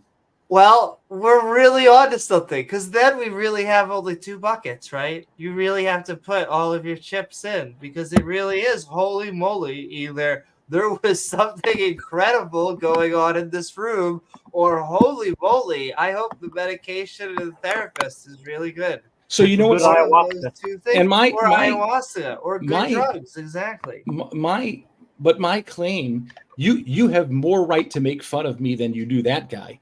And here's why. Because I'm saying that didn't happen, and yet it still happened. I still got converted. So, I mean, yes, it'd be hilarious if I told you. So either way, right? If I have, see, we know it's not about the hilariosity of it. It is. It's almost like it's like it's the, I guess for everyone else, the lack of us to really bite our teeth into anything, because it's like extremely personal. It's so personal that we almost, the only details that we get is you felt anew. But I feel that when I drink coffee. But why do you? But that's what I'm saying. You're not hearing me because I'm not explaining myself. Okay. Well, you had No, that's come not to what I'm saying. Jesus moment. No, Okay. I'm not saying I feel new. I'm not saying I'm making a claim that I am new. And so that's what makes me crazy. Right? I Because don't I'm think that, because there is yeah, such a okay. thing in drug circles. I've had a similar situation where I believe that because of that one experience, I am a completely different person. And an ego death. You had what sounds like an ego death, but this time for Jesus. And that Even though you didn't really is take a heroic dose, though. even they did. I know, which is we have this Just messing one around, Amy. You're just messing around. You didn't take a real dose. viewer that is no true Scotsman on, I guess, the amount of drugs that you take. He's a lovely person, though. I'm sorry, I didn't mean You to need to go do up. it with him Also, next time. I will say, Chris, we'll do like 5 more minutes, but then we're coming on an hour of this conversation. It's been a great conversation, and we'll do more. But you may be our first and last client of the night. Yeah, well, I appreciate being on. And again, I understand, like, you asked the question. I never got to the voice, but it's not important. And by all means, take the time you need if you feel like we jumped around. No. Again, one thing's clear, right? Is I could say whatever happened in my personal experience, right? And if you don't believe, it's not going to convince you. I could say I saw, a giant. I could say I saw nothing. I could say Oh my I'm goodness, brand I new. have to pause you because Go I'm ahead. sorry. We get this actually a decent amount. Do you believe in giants? Do I believe in giants? Oh my god, just the like your whole like almost like what did you just say? It warms my heart. It makes the end of this conversation so much better. Giants. Yeah, we get The New York Giants, they suck. almost too Oh many gosh, they're people, terrible. like an uncomfortable amount of people that believe in giants, and so religion, but not yours. So I'm okay with that. I just don't understand the question, but Good.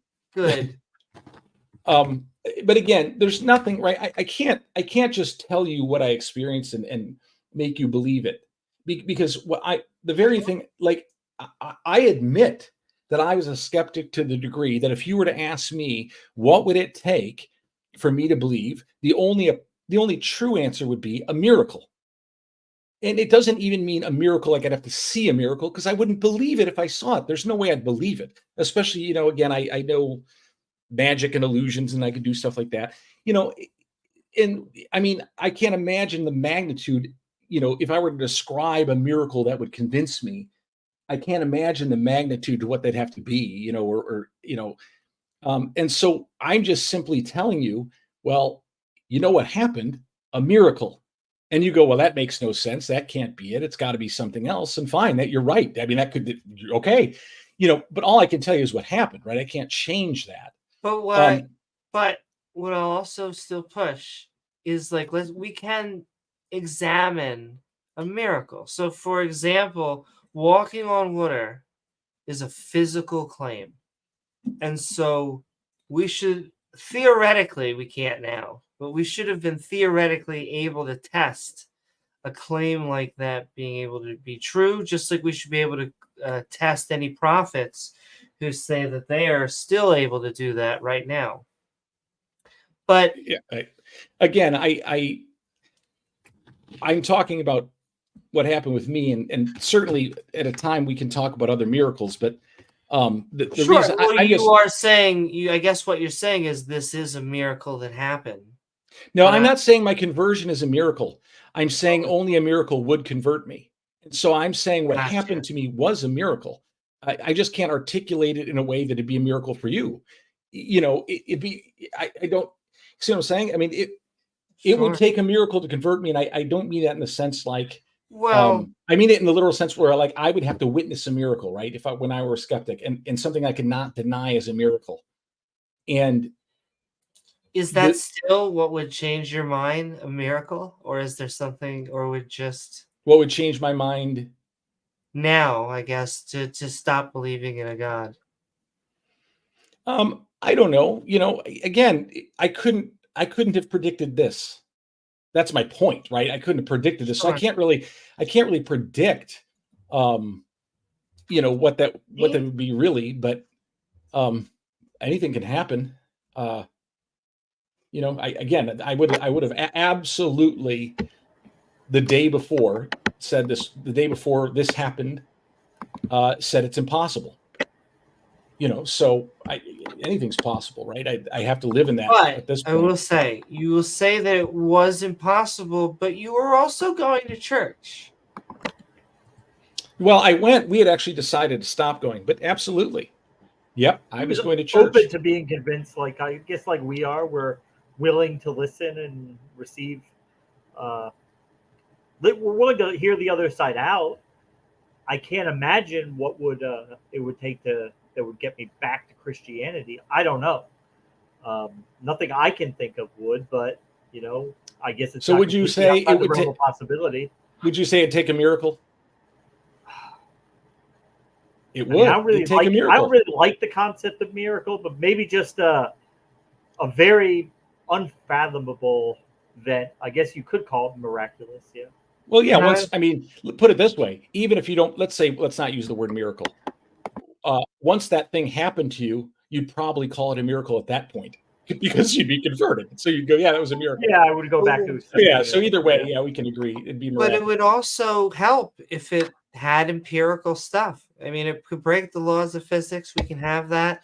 But there's no reason why the stuff that was happening to Jesus or the men in the Torah, why that stuff couldn't still happen now.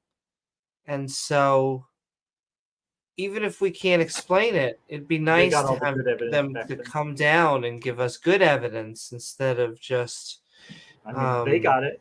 Personal miracles. Well, if science could do it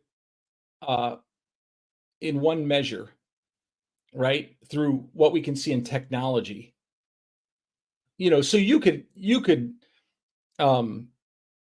don't have to break the laws of physics in the total way, like to walk on water, right? You can create a device that will allow you to walk on water. So you can solve the problem with technology. Oh, you could probably bring someone back from the dead. That's not miraculous. Right, that's not miraculous. Yeah, and so the miraculous is when we don't see the device. Then it becomes miraculous. Miraculous to me always just seems like a form of ignorance. I don't mean that in an offensive way. It just seems to me like, ooh, we don't know how this happened.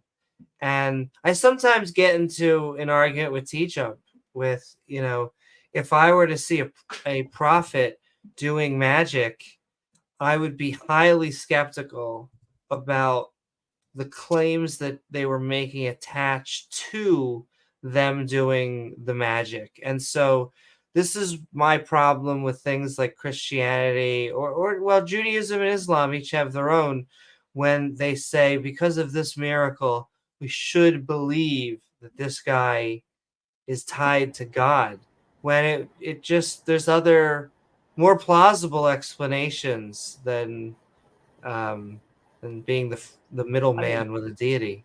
Sure, I'd be skeptical of if someone claimed they could do miracles, but if they were able to demonstrate it to my satisfaction, I wouldn't deny it. Yeah, just because it doesn't fit neatly within the worldview that I currently have. Just because something is an anomaly doesn't mean we treat it as if it doesn't exist. And I think I think sometimes skeptics get into that mindset, like if it's an anomaly, if it's a one-off, we don't even have to regard it. It doesn't exist, and move on.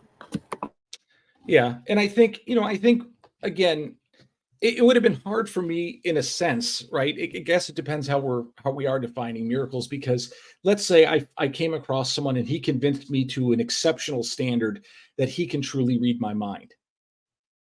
There's no doubt. He could literally say the words in perfect synchronicity with me as they came out of my mouth. I'd be, at some point you'd have to go, well, okay, yes, he can. Whatever. Sure. Now, my guess is that if we were to somehow study that from a scientific perspective, we could see what's happening. Can I pause you? Or I just want to agree with you.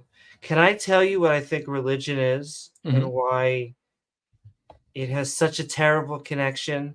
A guy comes along and he says, look, I can read your mind and therefore I am the Son of God. Are you going to believe him?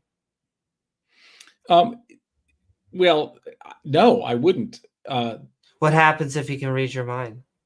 Well, like I said, my first thought is we need to figure out how this is done. Okay, right? Pause yourself, because I agree with you too much, and that's why I'm leading you down this path. All right, we have a guy, and he comes back from the dead, and he comes over to you, or at least that's his claim, and he says, listen, I'm the Son of God, and I can resurrect myself from the dead. Are you going to believe him? No, probably not. I'd want I wouldn't say it warranted. I like where this is going. No, that's the right answer. I wouldn't say it didn't warrant investigation. I agree. There might be a completely logical, Thomas wanted to stick Jesus' hands to go ahead. Make sure there were really holes in his hand. And so that's my question. What about Jesus coming back from the dead makes him the Son of a God? Well, remember, so you're missed some important details, I think, probably. This isn't the way you were expressing it to me was bit by bit.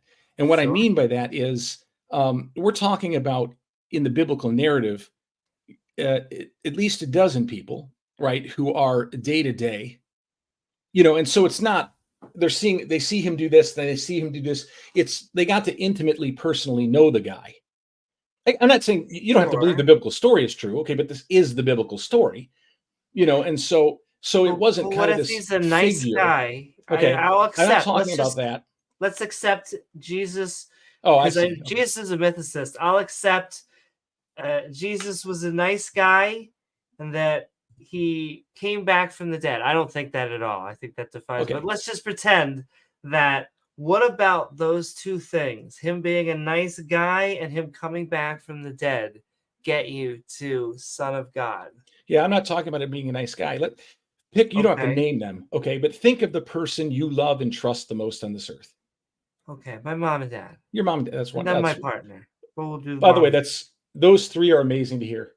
That's a true blessing. Seriously.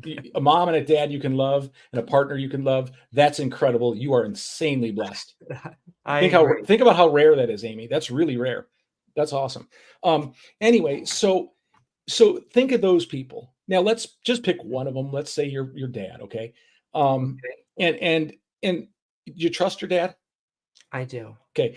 So let's say it's your dad and your dad's performing miracles. And your dad rises from the dead, and your dad says, I am the Son of God. And then your dad ascends up into heaven. It's a whole different story than someone you don't know, and someone you don't know that level of trust with. And when we do these things, when we piece things out and don't truly take the whole story into account, we rob ourselves. And again, I'm not, listen, I'm not trying to. Not finish. Yeah, go ahead. No, go ahead, Amy. Well, no, it's just so I would have a higher chance of listening and taking the time to him. I don't know if my dad told me that he was God, that I would just believe him because he's my father. And because he did a bunch of miracles. And because he did a bunch of miracles. Well, and because he did a bunch of miracles. And he was perfect in his integrity. Perfect. Every time, from everything you knew, absolutely perfect in his integrity. So he never lied. That I have a problem with even being a real thing. Right. I get that. I get that. You absolutely could get that. Okay. But you get that. Okay. Yeah, I get that. But that's the idea. Yeah, well, the idea is it's a guy who never did a wrong thing, who is doing magic but that all of these things somehow make it more likely that they are. But Of couldn't course, it they be? make it more likely. I'm not saying you could not believe the story. That's absolutely fine. But to say that, like, okay, he's someone we personally know and love. He's complete integrity.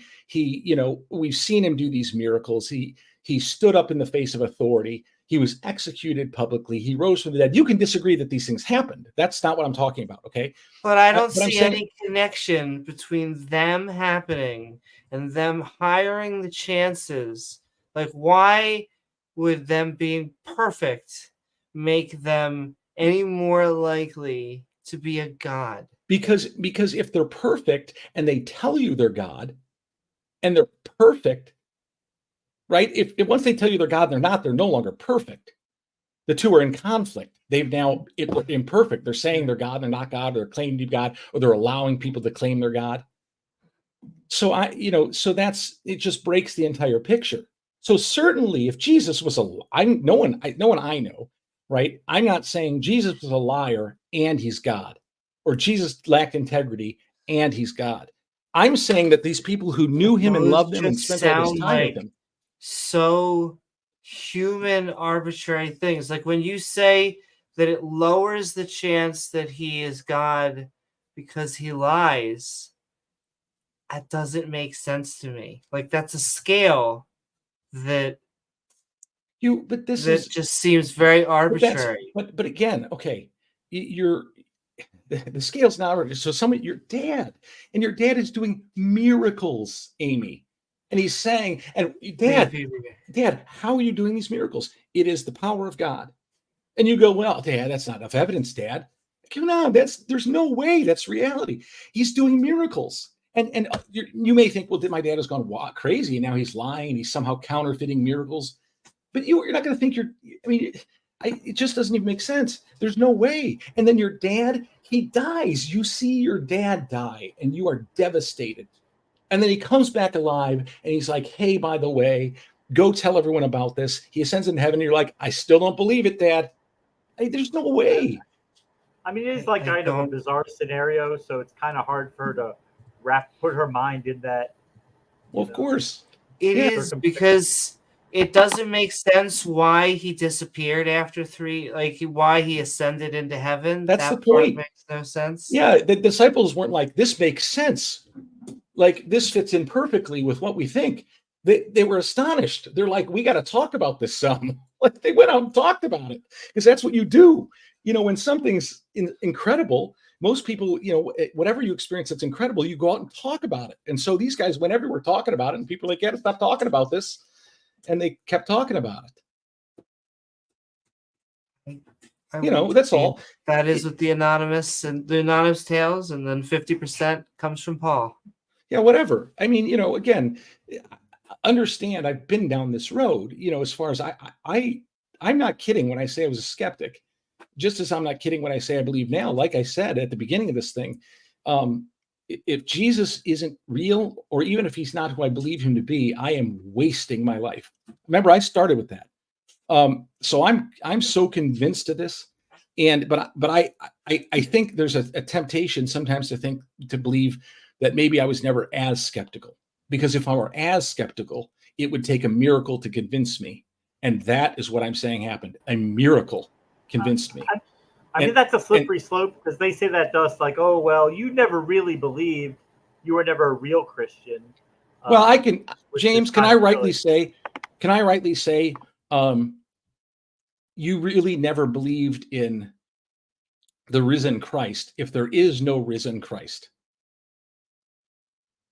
right? You may have believed in the story of a risen Christ, but if there is no risen Christ, you never believed in the risen Christ. And so you weren't a mythicist back then, were you? No. So you would agree with the statement, you never believed in the risen Christ. I mean, I believe that he rose. No, you believed in the story, right? You believed in the story, but if he isn't risen, neither have I, right? I'm saying that.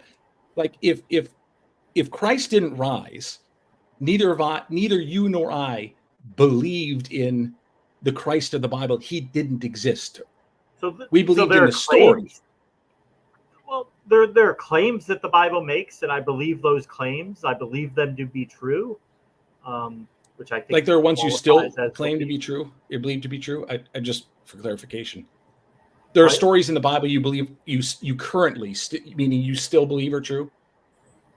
I mean, there's certain parts of the Old Testament that probably do get a little historical towards the middle and end. What about the New Testament? There are certain anecdotes from the New Testament that could be based on real people's lives. Exactly what is actual history and what so yeah, I'm not story. talking about belief in the accuracy or whatever it is in certain parts of the Bible. I'm talking about, did you ever believe in the risen Christ? And your answer is no, right? Because there is no risen Christ. And so I think At this point, I would say that, yeah. Right. Yeah, and so, he did believe in a risen Christ when he was a Christian. No, he believed in the story. Sure, just like you believe in the story. Right, unless he has risen. Right, if he's most... risen, I believe in the risen Christ, and so did James at the time. Sure, but if he didn't rise, neither of us. But you are in the same boat that he was in. You were both Christian, and you both believe that Jesus had risen, but now he doesn't believe that Jesus is risen. Correct. Yep. And either he's risen or he hasn't. And so either yeah, and in either James never believed in the risen Christ, and neither did I, because there is no risen Christ. That's what I'm saying. We could have believed the story, not in the actual risen Christ, because there is no such figure. If Christ didn't rise from the dead, there's no risen Christ. There's a story. Sure. So all three of us just believe in the story of the Christ. Well, I don't know if you did, Amy, but I don't know your story. But it's true. I do not. Okay. I never believed in Jesus. You believed in believed in God, but not the Jesus part. You believed he was real. Sure, I believe that Jesus is real. I just never believe that. But you believe Yahweh, the God from the Old Testament, that at some level. Yes. I believe that Yahweh was real at a certain point. I'd pray to him and try and ask him for my car keys and stuff. More specifically, my house keys. Right. Yeah. So, anyhow, James, I think just for clarification, when Christians say you were never a Christian, I don't know why they say that. I think there's probably some scriptures that lead them down that thinking, but I think it's a confusion in the sense where you can't simply, if God doesn't exist for you, you never could have really believed in him because he doesn't exist. So, again, just trying to clarify maybe where they're coming from. And I don't know where they're coming from because I don't know every Christian. But anyhow, so again, back to the topic. So because I know you. And actually, not only back to the topic, but I think Disciple Day, we're going to give you whatever you would like to basically wrap up the subject. It's actually we've been having a fun time on Calling Us Skeptical on Is Religion Good for Society? It has been fun. We always love having you on. Please keep on coming on, Chris. It is lovely having you part of the Skeptic and Ranting community. But we want to know, what are your final thoughts? My final thoughts. Is religion bad for society? I think it's so much to a question. It depends on the goals of your society, obviously. But I'll say this, and I hope I live this out. My question is, am I good for others? Am I good for society? Just for a simple term of it. And my goal is to be good. And I hope I'm successful at that. I try. And I honestly believe, as much as we talk here, Amy and James, and I've said this before, I believe that Jesus says, if I'm going to convince you guys, and I'm not I don't think I'm thinking I'm here going to convince you, but if I'm going to convince you guys about Jesus, it's going to be through the love I show. And so that's my goal. And certainly you have to know where my heart is, and I think you guys know that I love Jesus, right? But that's how God says your love for one another. That's how the world will know. And so hopefully I always demonstrate that well here for you guys. I really appreciate you. I was very excited to see the show was on tonight. Happy Thanksgiving or Turkey Day, whatever the right way to say that is these days. and I'll just share one thing. It really, I could, here we go with this word, Amy, but I could feel you're wherever you are and I'm way over here. And through a computer screen, I could feel the love you had for your parents and your partner. Oh, thank you. And to me, that is supernatural. And I'm obviously hijacking the word. I get that. But man, there's something amazing there. Because I really could. I'm telling you, I could feel your love for your parents and your partner through the screen. And she has love bursting out of her. She is one of that the most loving people you'll ever meet. Yeah, and you can sense it miles away through a computer screen. That's just insane and wonderful. And James, I really appreciate you. You make me smile, and whenever I get to see Gizmo, that makes me happy too. Yeah. And so just thanks for having me on, and thanks for being so nice to me. I see, I can sometimes I go and I read the comments that are going on YouTube while I'm babbling away, and then I kind of just pull away, going, I don't want to get sucked into something because, I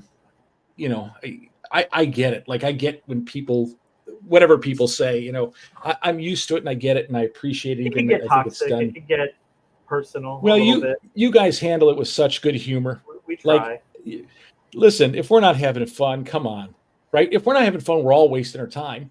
You know what I mean? It's like, come on. But we try to keep it fun. This is not our job. This is like something we do because we want it. Passion.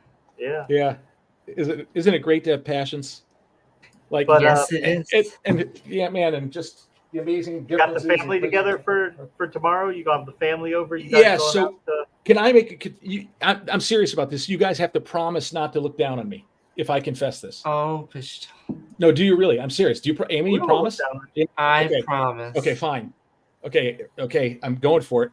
I am right now wearing my matching holiday pajamas that all my family is wearing. I am. So I told you it was a big one. I warned you. You promised. Listen, okay. I'm just gonna say that's adorable. Yeah. We did that. I did that a few years back. We got matching pajamas for Christmas. Pajamas. See, now I gotta think and get that done. Could do like purple and teal. Matching leather paddles. Matching ball games. Right. Listen. A family that spanks together stays together. What are we talking about? Yes, thank you so very much, Chris, for coming on, for having this conversation with us, for being part of the Skeptic and Ranting community. And all I can ask is please keep on coming on. Eat lots of turkey. Enjoy it. Yes. Have a happy Thanksgiving. And I hope your family truly has an amazing holiday. I hope you have an amazing holiday. You too, guys. Thank you so much. Have a good night. Have a good night, Chris. Night, Chris.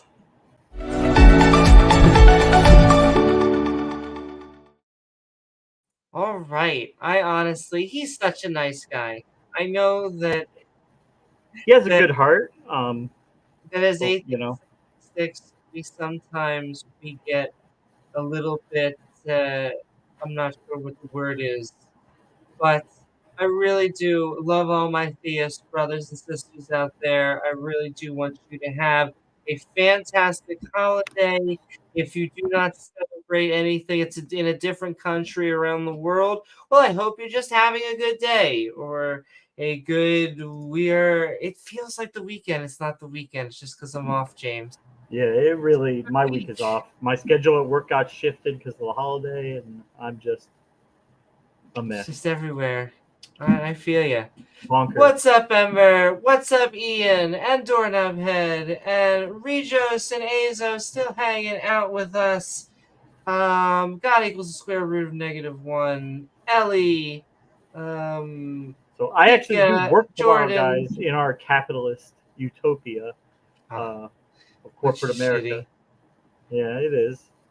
But you know what I always thought they should have done, like with the Black Friday, because I mean, it always was a thing in the morning, and then they started. Oh, we'll open Thanksgiving night. We'll open we'll have specials that night. We'll just go straight, so therefore people aren't able to spend time with their family. I said they should put like a 10,000% excise tax on non-food goods between say 4 p.m. and 5 a.m. whatever. Doesn't matter how good the deals are, you can't sell anything. That'd be a good idea. I honestly think that they should treat all of the retail, a lot of these just services that we take for granted that make society function. They should have the holidays as everyone else, as a normal person who wants to see their family. But whatever, my hair is going to start turning blue soon, James. Happy Thanksgiving. Happy Thanksgiving, P-Town. Yeah, anything else, James, before we get out of here? Good to be back. We are looking at possibly doing a show this weekend. That's right. Just gotta find a time Professor that Newman works, and make it work for their schedule. We'll try to do it. That's right. But we're getting back on and consistently. This will be the only Thursday that in our new rigmarole we don't do something tomorrow. Yes, trying to go, because yes, if something comes up, then whatever, we'll send love. But generally, we're trying to get some consistent hours. That way, I'm going live on Sunday every time. There may be, once I get finally caught up, maybe we'll continue to start doing the twice thing. So James can go live on Sunday. We are going to go live, however, every Thursday at 6:30. That's going to be our new thing. But we also want to do late night stuff too. 6:30 Newman time. So 6:30. Yeah. So. Listen, I resemble that comment.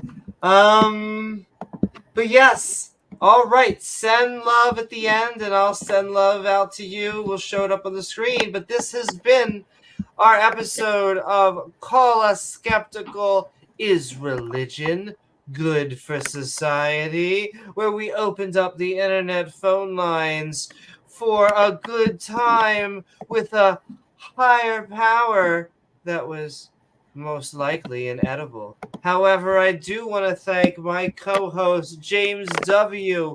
along with our panel. Ding, ding. The Peter in the background. I was supposed to get Peter's debate. I know. It's probably my fault. That's okay. Sending love to Peter out there. I'm gonna get your debate. They probably already had the debate like a month ago. Probably months ago at this point. Yo, it's just there was a life tidal wave. But now I'm sitting here like I can see above the water level, and I'm almost getting back to the seashore, and I'm like, okay, I can calm down and just ride waves normally again. James, the analogies, they get wilder the longer we go on. Anyway, sending love. We did the shout outs. Did we ever shout out? Sending a loud shout out to Dale Pastel and Chris Disciple and davegar and James Wolfe and Rachel Holen and Ian Davenport and Rejos.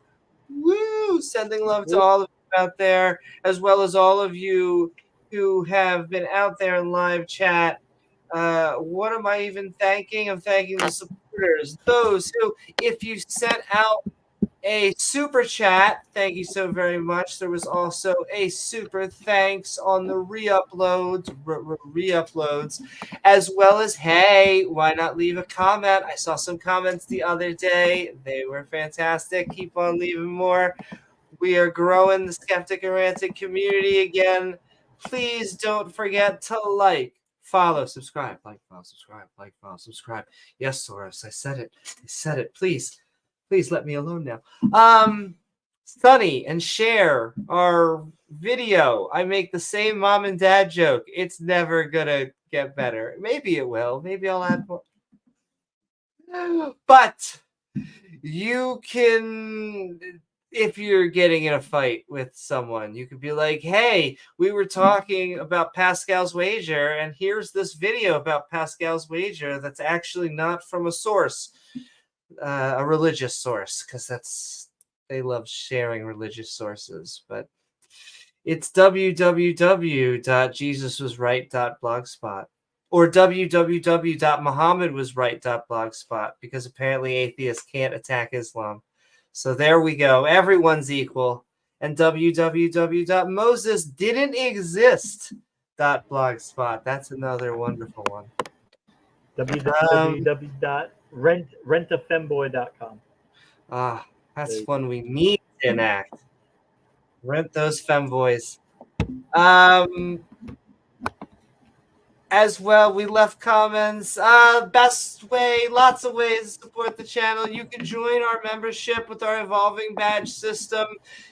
It works a little bit more like Pokemon, where something just over time just boop becomes something else. But that's what I think the creationists think biological evolution is. Just things just start flashing. Have you ever seen a hamster grow off a cornstalk?